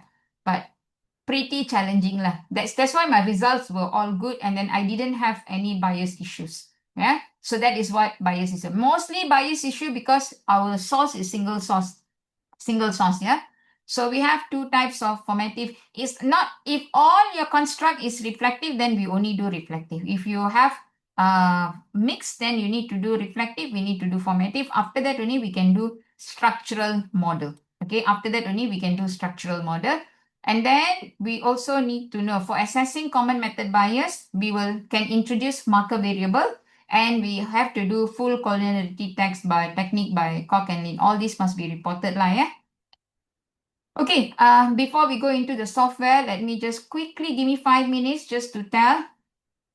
Yes. Common method bias and variance same, Farouk. Okay, so I just quickly briefly tell this weekend, 12, 13, 14, we are having our SmartPLS class. It's 3 days class, hybrid. You can join online and you can join face-to-face. So students are asking like, why 3 days? Why is it 3 days? Usually we will do it 2 days, right? Seriously, even 3 days is not sufficient because I teach full. I'm not teaching SmartPLS. In order for us to analyze SmartPLS, when you start your chapter 4, you need to use SPSS. The problem with SmartPLS is that in SmartPLS, we cannot key in data, we cannot check for normality, we cannot prepare data. So for us to run data, to clean our data, before we can bring it to SmartPLS, we need to use SPSS. So there's no way we can actually use SmartPLS without SPSS. But in SPSS, we don't test for relationship. That one we do in SmartPLS, but we need SPSS to do like, data screening, checking for straight lining, checking for outliers, assessing multivariate. So your day 1, if you look at my day 1, right, this whole thing, 4.0 until 4.5.2, all this is done on day 1 using SPSS. Day 2 only I will start SmartPLS because we need to finish all this before we can proceed to day 2. Day 2 is the one we will do SmartPLS. And you see, both days, the class starts from 9:30 to 7. Second day also 9:30 to 7. And third day is structural model. We will do from 9 o'clock until 4:30. So 3 days. 3 days for us to complete this. And what you will learn in class, I don't simply teach. I give you complete templates. Okay, these are the templates that you will be getting for you to report in your chapter 4. So complete 4.1 until 4.5.2 all using SPSS, and then for day 2 and day 3 from 4.6 until PLS predict, all templates are given. So many people don't understand when I say template means what. Template means it's not shortcut. Yeah, these are the template. This is the reporting template, right? Like model assessment. So you just need to copy, paraphrase, change it to your context. That means when you run, okay, example you see here, 4.7.1, estimate of loading. So I've already written everything for you. The first assessment conducted by the researcher is evaluating the outer loading as demonstrated in table 4.11. The indicator reliability is 0.6 to 0.927. So 0.6 to 0.927, when you run your data, from there you will change the results, right? So everything, that's why I say many of y'all who join my class can finish your analysis in less than a week. Farul, Yes, yes, Farul, it's true. After right? joining the class at IYC Ceras, okay, I complete my data analysis plus write up for the chapter 4. So within 5 days. So It's usually a like that, complete write up. right? So complete write-up, you just need to change the numbers based on your reading and just paraphrase a bit. Even citation, I have given all the citation. So that's why I need 3 days. I don't rush, I go slow, and I need 3 days to teach lah, yeah? So that's a little bit about, and this is all the tables. Tables all are given, yeah? And I teach you all how to also do the table, how to tabulate what it means, so that when you go for Viva, any question your examiner going to ask about SmartPLS, everything is in your fingertips, right? But again, please don't message me and say, can I analyze your data? I don't do data analysis for anybody. Yeah, that's against my principle. I only teach. I can teach you until you understand. You got problem, you contact me. I will help you. But I don't do your analysis, which is against my principle. Like, yeah, others I don't know. I don't do that. Okay. So this is our upcoming program. So we have a 15% discount for early bird. So for Smart PLS, if you're joining face to face is in Ipoh, which is 350. After discount is 297. Last day for registering is tomorrow. And if you're joining online, it is 320. Early bird is tomorrow. Last day 272. So this is hybrid session. Full recording of 3 days will be given. All materials, all templates, everything will be given. So if you want to join, I'm not forcing anybody. If you want to join, you can join. Yeah. Okay. And then following So, week. Doctor, what about the beginners? Can we just pay and then just keep the recording until we No, reach? you join the class. It's for beginners. This is very big. This is all for beginners. I'm giving you all dummy data. No, I mean, Yeah. I okay. will be giving you all dummy data, my data, 268 data. So we use dummy data to learn. So that when you already collect your data, you use your data to analyze. But I'm teaching you all using dummy data. So don't worry. You just started your PhD, you can join. No worries. Doctor, I think Okay. I know what she meant. I think she meant like if we already have the preliminary study, like first we need to do a check for the focus area identification. So which one is better? We attend the Smart PLS first or this literature review workshop first? Smart PLS is the next stage lah. Literature review is Okay. important one. This one is more important. If you are very Yes. beginning, right? You like some of y'all just attended my Fit Week last week, right? So the next is you should attend is literature review. Okay. Thanks. Okay. But once you already start to have a framework, the best is to start attending Smart PLS. Yeah. Doctor, I'm not confident with my framework, so I think I better start with this. Okay, sure. No problem. Okay, so for literature review also, we have a discount up to the 15, but literature review is only 2 days lah, yeah, Saturday, Sunday, but very, very long hours. I better tell you all in truth. It's very long hours. Saturday is 10 a.m. to 10 p.m. and then Sunday is 8 a.m. to 5 p.m. This is the first time I'm teaching literature review together with systematic literature review, SLR. So I'm combining SLR with literature review so that your chapter 2 will become very, very powerful, especially when you are writing about your each variable. Okay. So Excuse anything, me, doctor. yes. Okay. I have at the collecting data stage. So Mhm. will it this literature review will be helpful to just polish my second chapter? Yes, of course, of course. Okay. Literature review is helpful for everybody until you go for Viva, right? And Understood. unless you are very confident your chapter 2 is very effective and powerful, then you don't need to come lah, eh? But seriously, your chapter 2 will be weak until we finish Viva, right? There's That always some. confidence is rare, doctor. Yes, yes. And the most important, many people start doing chapter 2 without a structure, right? Establishing the structure, many are struggling. That's why I have created a lot of templates to help you all with chapter 2, and the structure is good. Elma, what feedback you got about chapter 2? Really good feedback, doctor. They were impressed with especially with the theory mapping, the variable mappings. The panels loved it. That's great. So Alma Farul are my repeating students for very long, yeah? So just give me 1 minute. Okay, we are going to go into our SmartPLS.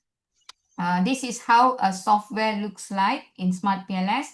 I'll take about 30 to 45 minutes to explain about what is SmartPLS, so that I'm not teaching you how to analyze your data, but I just want you all to take a tour.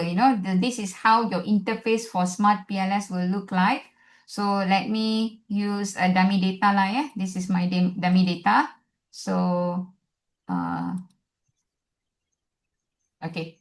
So this is our layout where we are going to draw our framework. So as I told you, right?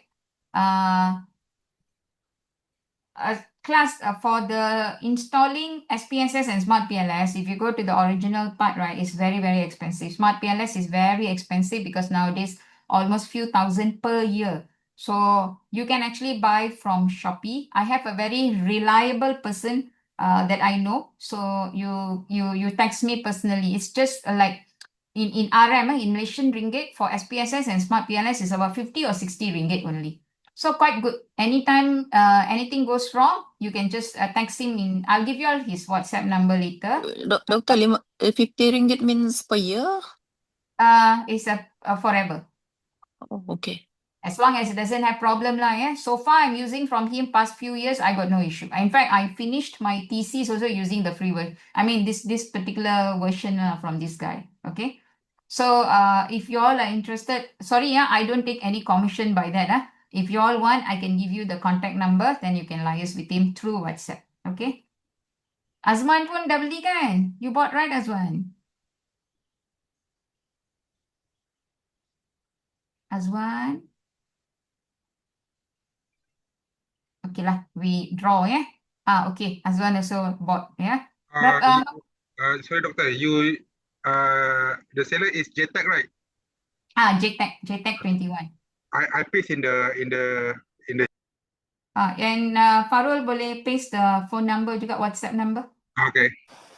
Doctor, sorry. The chapter 2, that one will be on 20th and 21st of December, right? Yeah, 20 and 21st. Okay, thanks. Okay. Okay, saya apa tadi ya? Someone messaged me just Monica, sorry Monica, I'm not good in Amos. Yeah.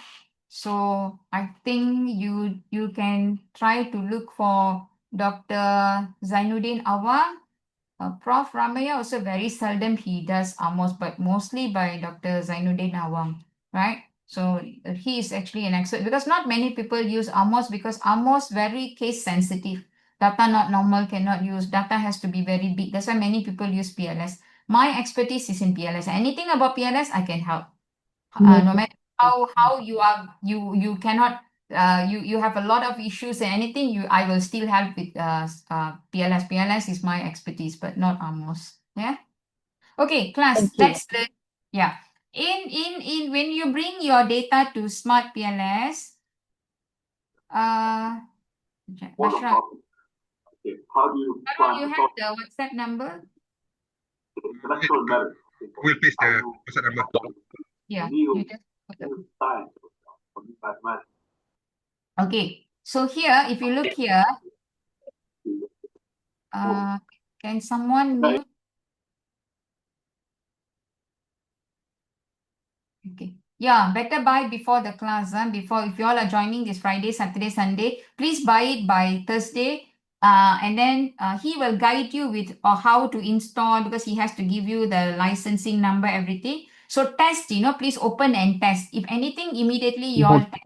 Yeah, he can actually help you remotely. Yeah, don't do that during Friday class, because then it will slow down my class. As I told you, even 3 days is not enough for me to teach. If you ask me, I will take 5 days, because it is not easy, because this weekend is a beginner class. Many of y'all are novice. You don't know SmartPLS at all. So many who are joining are very beginners. So I need to go slow and steady. And furthermore, it's a hybrid. So I have to go very, very slow. So please do all that before you join the class. And you will not regret about the class. Yeah?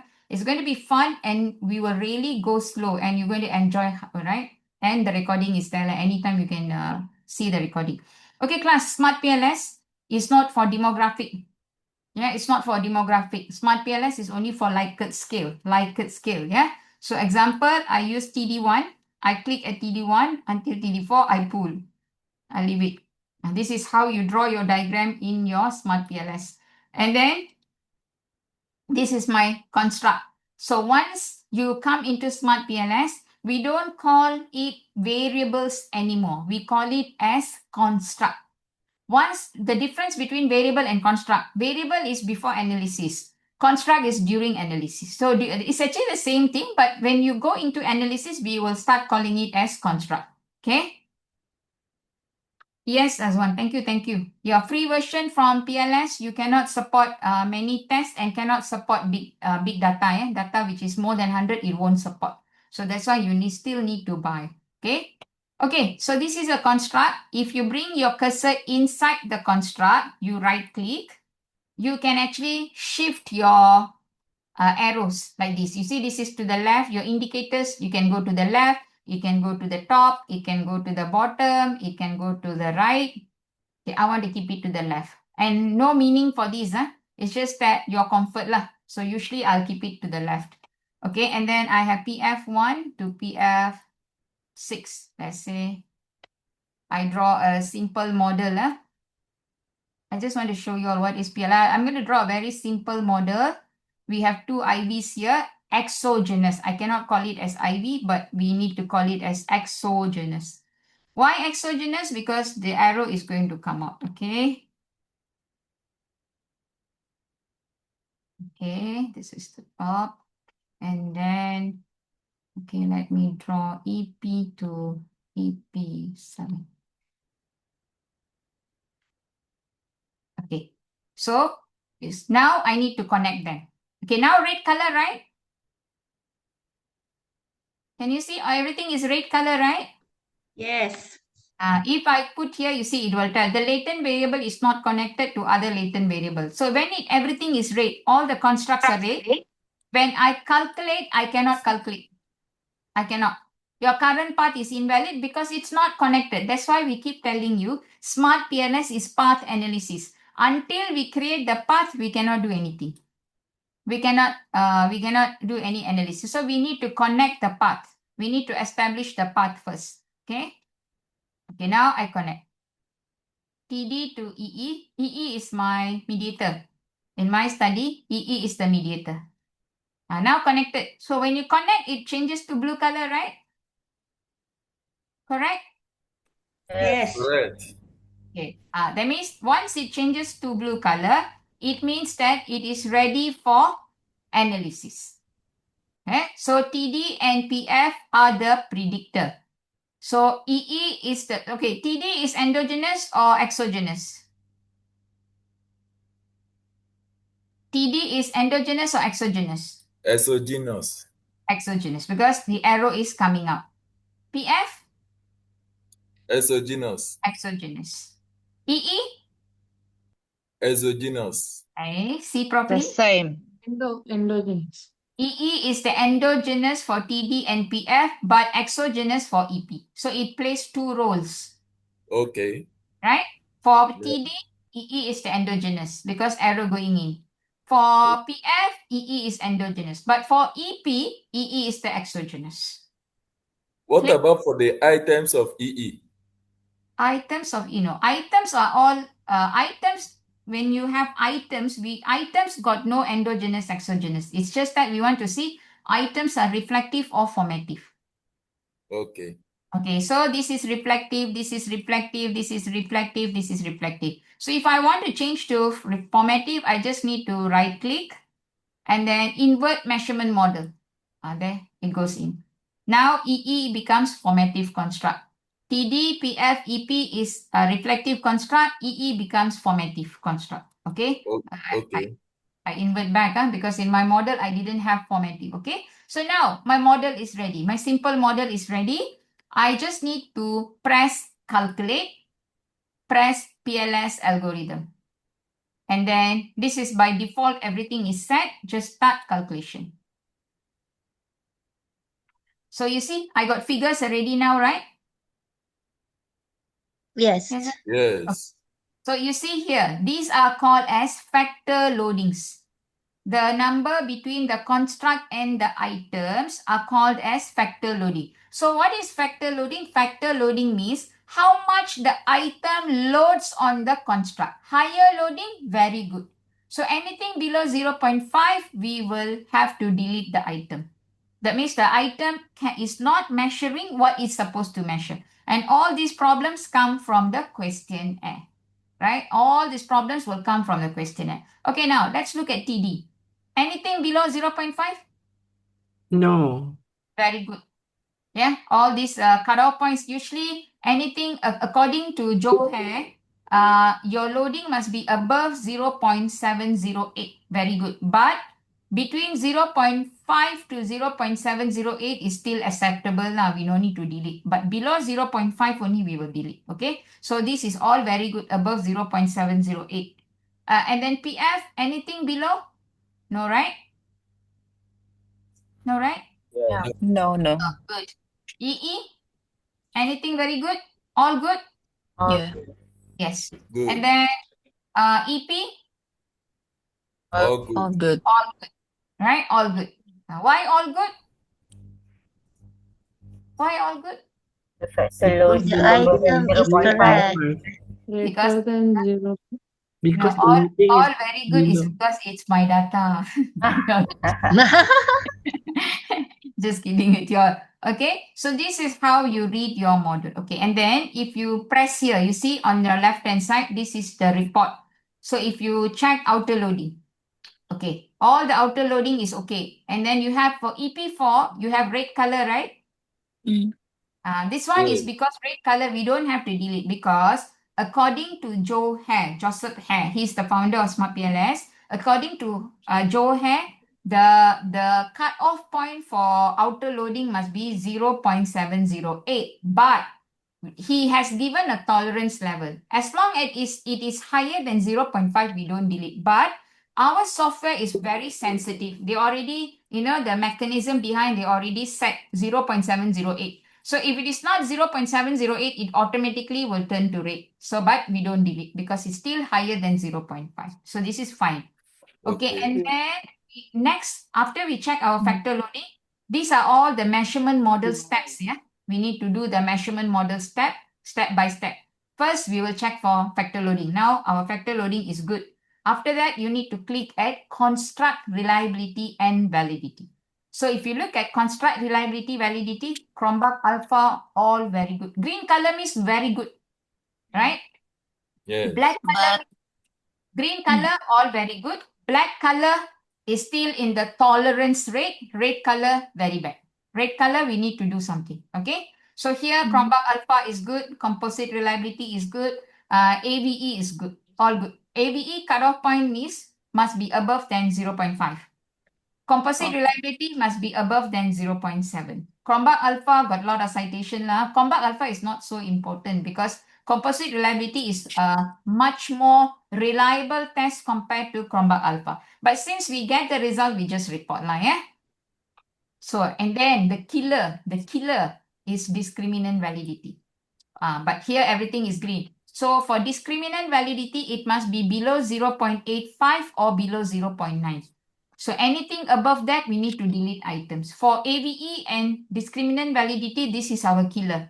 We need to delete items if the results are not so good. Okay, I'm going to show you one example. Okay. Okay. Anyway, this one is okay, right? Yes. Okay, I'm going to show you another example plot marker. Okay, I'll take this results. Okay, so we have here 1 minute. Okay. Okay, CN3, CN. Okay, let me put this first. Give me 1 minute, yeah. CN5. Insect 4. C4. 你说什么，宝贝？ Can you mute yourself? Or PB. Okay. Okay, this is another model. So I'm just going to calculate.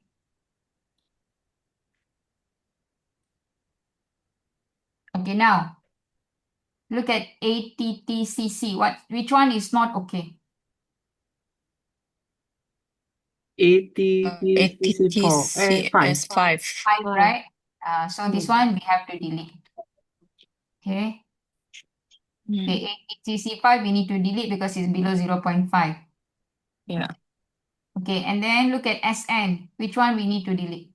SN4, and 5. SN5.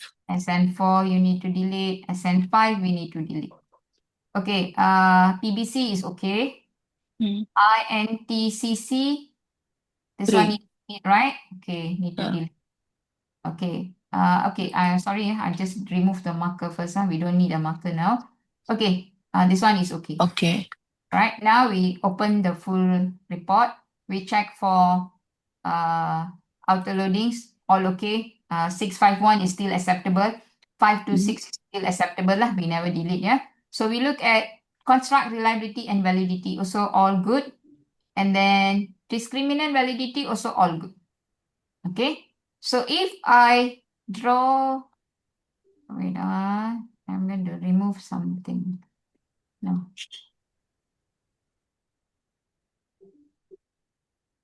Wait, I want to show you one problematic one.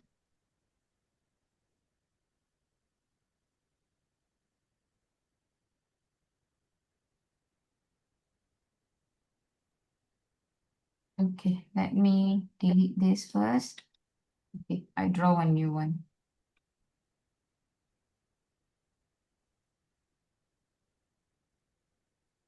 Is it, does it look interesting? Yes.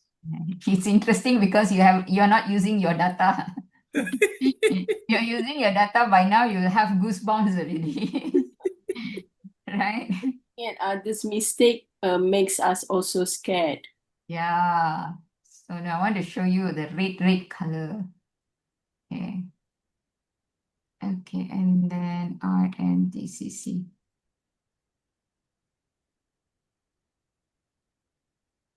Rome wasn't built in a day. Yeah. Okay. Let me calculate first.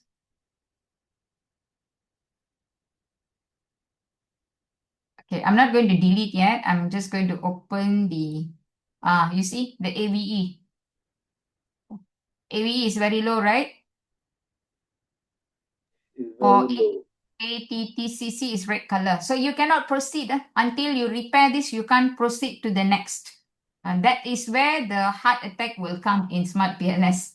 When you cannot proceed with, that means you have problem in one level. Until you clear that level, we cannot go into the other level. So we have two AVE here, red color.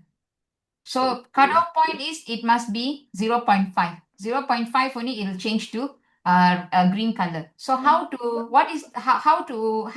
do this? You need to delete items. But always remember, total item you can delete is only 20% of your items total. Okay. So remember, our problem is what? With ATTCC and SN. Okay, ATCC is 0.477. And then SN is 0.465. Yes, Samuel? Yeah, Doc. When you check Chromac Alpha at 8 TTCC, Yeah, it's you low. see that the figure given was showing red. Yeah, it's very low. Yeah, very low. So would Yeah. it have any effect on the other dimensions? Yeah, correct. It's still above 0.5. That's why you leave that No. one. Chromback alpha, we cannot say 0. Chromback alpha, cutoff point for Chromback alpha is usually above 0.7. For Chromback alpha, the cutoff point, because every test have different cutoff point. You slowly you have to learn all that, memorize. Yeah? Examiners will definitely ask. Chromback alpha 0.7 above, composite reliability 0.7 above, AVE 0.5 above. Discriminant validity 0.85 and below or 0.9 and below, because discriminant validity we got one strict one and one tolerant one. Yeah. Okay, now back here. Now let's look at ATTC, because ATTCC, just now the AVE was 0.477. What is the cutoff point for AVE? What is the cutoff point for AVE? 0.5. 0.5 and above, right? So, but we only have 0.477. So you need to increase that and you need to delete items. So let's say how you delete, you need to look for which one has lowest factor loading. Okay, ATCC has the, okay, this one has the lowest, right? So I delete this. Okay, and then I back. When I check the report, right? You see, by deleting, AVE improved. From 477, it jumped to 574. And not only that, your Chromebook Alpha also improved. That showed item 5 was the main problem. So item came from where? From questionnaire, right? Yes. So your questionnaire got problem for item number 5. Okay. So now I back here. I look at SN. SN also got problem. Okay, I try deleting 465. Okay, so and then open report, we check this. Okay, now okay already. But your Chromebook Alpha 683 is still okay lah. But if you want to improve, you drop one more. Okay, when I drop, now you see everything green. So total how many I drop already?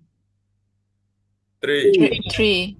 3. So you cannot simply drop as you wish. Total is only 20% of your this thing. So I have 1, 2, 3, 4, 5, 6, 7, 8, 9, 10, 11, 12, 13, 14, 15, 16, 17, 18. That means I have 18 items and I can only drop 20%. Hello, Doctor. Mean Can I ask one question? Yeah, sure. Yeah, thank you very much. So, is there any statement like I can remove 20%? Oh yeah, we have you have citation in the books. Please read Joseph Hare books, yeah, SmartPLS book 2022. All the cutoff point or everything is there. So you only can, if you drop more than 20%, your framework will be redundant. Yeah. So doctor, if there is 18 item, if we cut 20% from it, it should be like maximum is 3. 3 and item. already dropped 3 already. Okay. But we still haven't proceed yet, but already dropped 3. We still got so many other tests to be done. But you see, so Okay. the risk is already there, right? So that's why you need to be that's the reason why we keep telling when you want to adapt instrument, make sure that construct you have at least minimum 5 to 6 items. Okay, what if let's say this particular construct only got you only got 2 items. Let's say you only got 2 items. And then when you are doing analysis, both the items loading is very low. What will happen to this construct? Have to delete, right? Yes. So that means your model is becoming redundant. So that's why to be in a safe side, minimum you try to have about 5 to 6 items when you adapt. So if you only have 2, 3 items, it's very high risk. And remember, You cannot combine items. That means you take 3 items from one paper, another 4 items in another paper, you combine, you cannot do that. You are creating problem. You will have, if you do that, you will have a lot of issue in discriminant validity. Discriminant validity means items from one construct have say similar meaning with items from another construct. That is what we mean by a discriminant validity. Doctor, what we call that, the blue color, like for example, the ATTCC construct, is it? These are constructs. Okay, thanks. These are constructs. Okay. Or we call as our variables, right? Yeah, variables. So in chapter 1, 2, 3, we call them as variables. Here we call it as construct. Okay. thanks. So whatever I have done until now, this is what we call as measurement model. So in measurement model, first thing you check for factor loading. After that, you need to check for your Cronbach alpha, AVE, composite reliability, and discriminant validity. If all these 5 tests are good, we have already fulfilled. Now only we say your model is ready for structural model. Now only we can proceed to go. We say our model is valid. All our constructs are valid. Remember, measurement model is at construct level, right? But structural model is at a relationship level. So second part only we can go. First, we need to validate our construct. If all our construct already good, then only we can proceed with our measurement model. So I just show you a simple hypothesis testing. So now, let's say our measurement model is good. We go into the second level. So second level, calculate. You need to press bootstrapping. You need to select 10,000, complete slower, one tail, two tail all, I will explain in the class. Because this one tail, two tail all depends on your directional or non-directional hypothesis, and they have different cutoff point for your t values as well. I'll explain in detail in class, yeah? Okay, start calculation. This one will take a little bit time. Okay, but when it's doing, let me see. Fatima, doctor, before class ends, could you please list out what class we need to join if we are beginner? LR class, SmartPLS, so we can do our write-up with momentum. Okay, Fatima, I will. Elma, can you help me to write for Fatima? Okay, doctor. Okay, first will be Doctor, LR. First Doctor, will I have one question. I have one question, Doctor. yeah. Okay, Yes, in order for us to get the good factor loading more than 0.5, yeah, like what your data here, what would be the Likert scale rating? It must be more than 3 or more than 4. Likert scale has nothing to do with factor loading. Likert But scale you has nothing to do with factor loading. I cannot say if I use higher Likert scale, factor loading will be better. Factor loading is how you actually develop your questions, your items in the questionnaire, right? It has nothing to do with Likert scales. or it's not reflected from Likert scale rating. It is the quality of your items. It's determined by the quality of the items.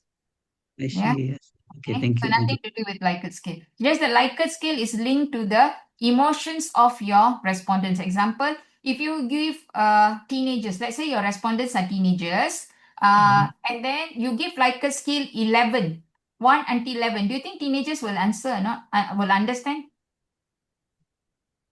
Slightly like, average like, medium like, and like that. Do you think it's easy for teenagers to understand all that? So many sub? No, right? So if your respondents are lower level, your Likert scale also must be lower level. That means you use Likert scale 4 or 5. But if your respondents are like managers, senior managers, they like more choices in the Likert scale because their answers are very distinct. So but Likert scale will not determine your factor loading. Yeah, Jory? Yeah, okay, thank you. Elma, can you write? The first one will be LR writing, second one will be your chapter 1 writing, and third one will be your research methodology and SmartPLS.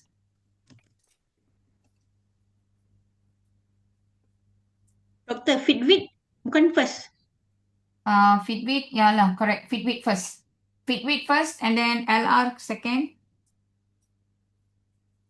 Okay, just 1 minute. Okay, now we already got the results, right? So we are going to open our path coefficient. Path coefficient this is our hypothesis. Okay, So hypothesis 1 between ATTCC and INTC is p-value, green color, right?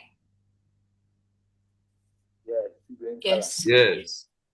So green color, but actually this is another thing lah. Most of us, we will only look at p-value to see whether our hypothesis is supported or not supported, but it's actually not true lah. We got 4 criteria. One is you need to look at p-value. Second, we need to look at t-statistics. If one tail test, your t-statistics must be above 1.6. Okay, 1. Parul, what is the t-test for one tail? Not really. Parul. 1.645. So if two tail means must be above 1.96. Okay, and then we also will look at your original sample. Original sample is your beta value. So if your hypothesis, you put it as positive, your beta value must be positive. If your hypothesis is negative, your beta value must be negative.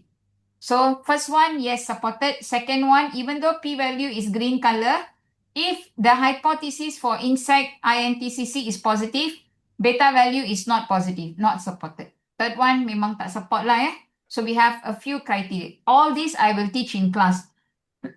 That's why I tell you all, don't waste your money paying people to analyze your data. If you pay people to analyze your data, all these cut-off point, who's going to teach you for Viva? Who's going to teach you for Viva?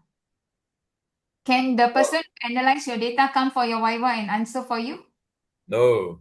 No, right? So why pay thousands of dollars for people and yet we are not clever?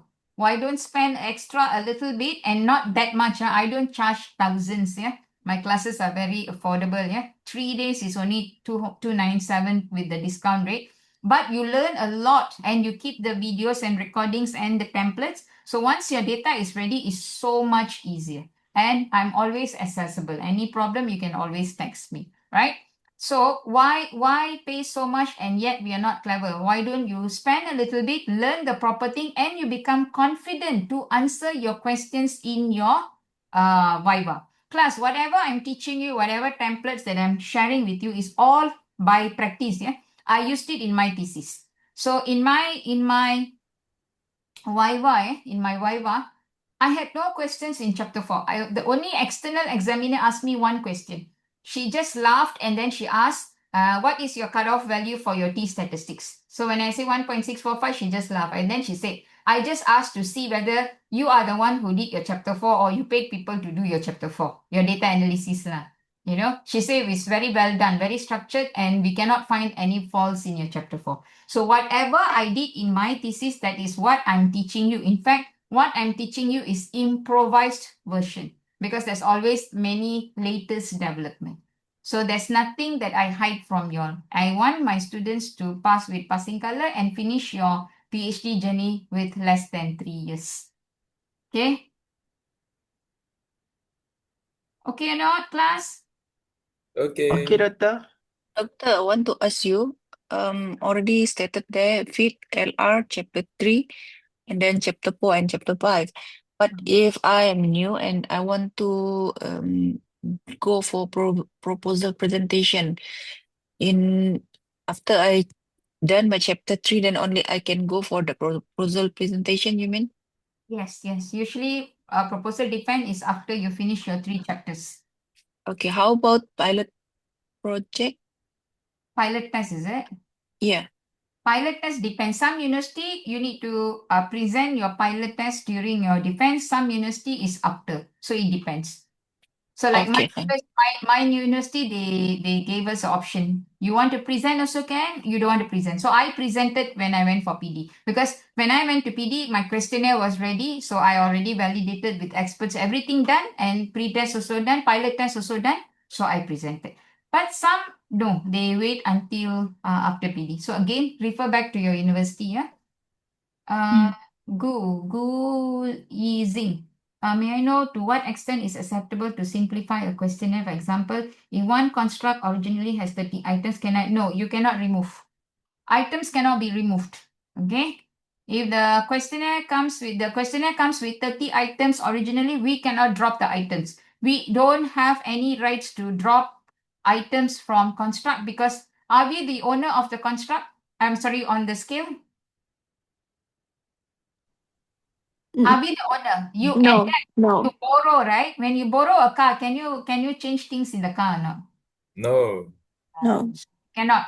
But when you do when you do expert review, if your expert tells that certain items are not very strong with all strong justification, we can do minor drop, but not a major drop. So usually during my questionnaire development class, I teach you all one step called content validity index, CVI, content validity index. Through the CVI using expert, we can drop items which are not suitable, but all that must be supported by all your experts, not simply we drop. Cannot drop, yeah? And furthermore, if one questionnaire got 30 items, is actually very bad. Do you think that when you give 30 items to respondent, will they answer for one construct? Just one construct.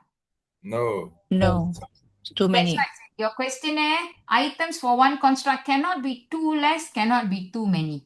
Too many means the respondents, even though the items are from Q1 journal, but when you have 30 questions for one construct, I don't think so respondent will be in a mood to answer now. Yeah. So you need to also look into that.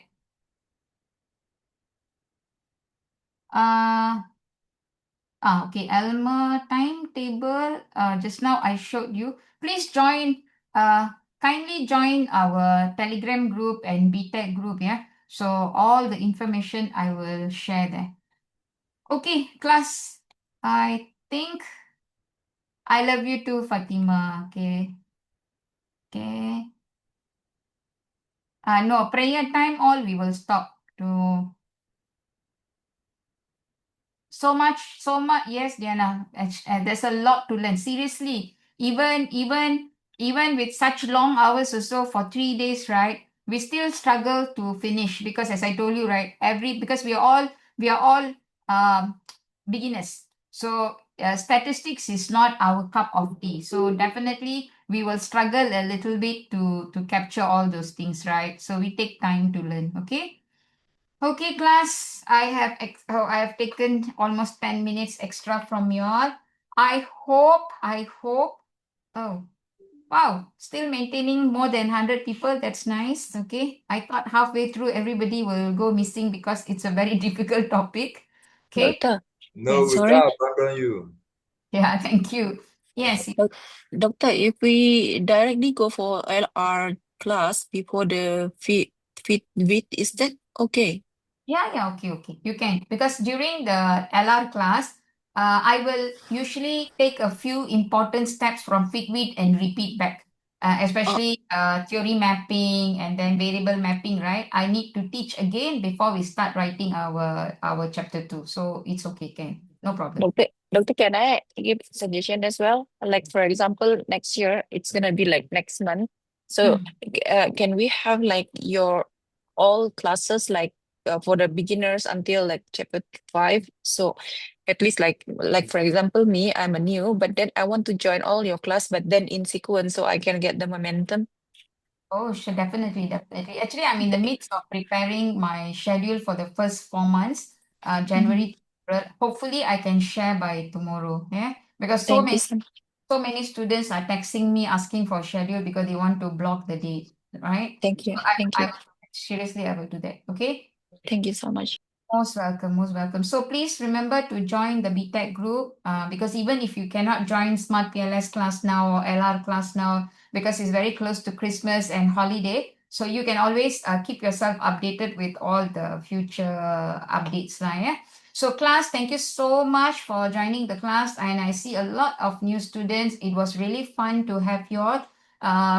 My teaching is sincere from my heart, yeah. So I'm not teaching because I want you to join my classes, but this is purely my sharing. So I hope it has helped you all, and please continue your journey in PhD. Don't give up and speed up, please. If you speed up, you can finish up in 3 years. Okay, example, as I have shared in other classes, when I did my PhD, I got my first heart attack 1 week before my proposal defense. I didn't defer my defense. I still continued with my defense because I went for angiogram. I had 2 blocks and 2 stents. but the desire, I need to finish my PhD before I die. So I continued. So I completed my thesis in 2 years, 2 months, and I got best thesis award, and I managed to finish with less time, right? So if I can do, I'm not a genius. Seriously, I'm not genius. Okay, you don't call me, oh, Dr. Malar is not very clever. I mean, it's very clever. No, seriously, I'm hardworking. I was hardworking because I was the fear. Before I went for PD, I was a bit lazy but after the PD, I really worked hard because that was the time I was diagnosed with some heart problem. So my motivation was I should finish my PhD before I die. So I managed to finish it up, right? So all of us have 101 problems in life. Nobody is without problems. So please continue your journey, and I am here to always support you and help you. Okay. Good night, guys. Thanks for joining me for these 2 hours and 15 minutes. I think I tortured you already for very long. Please go and get a good sleep and enjoy your day. Okay. Bye.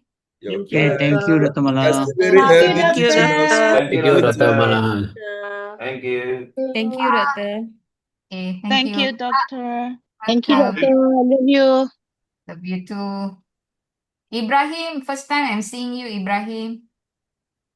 So sorry, apologies, Prof, for joining late because there was a lot of long traffic jam. So I have to just, I'm glad that, but inshallah next time I'll try to do my best.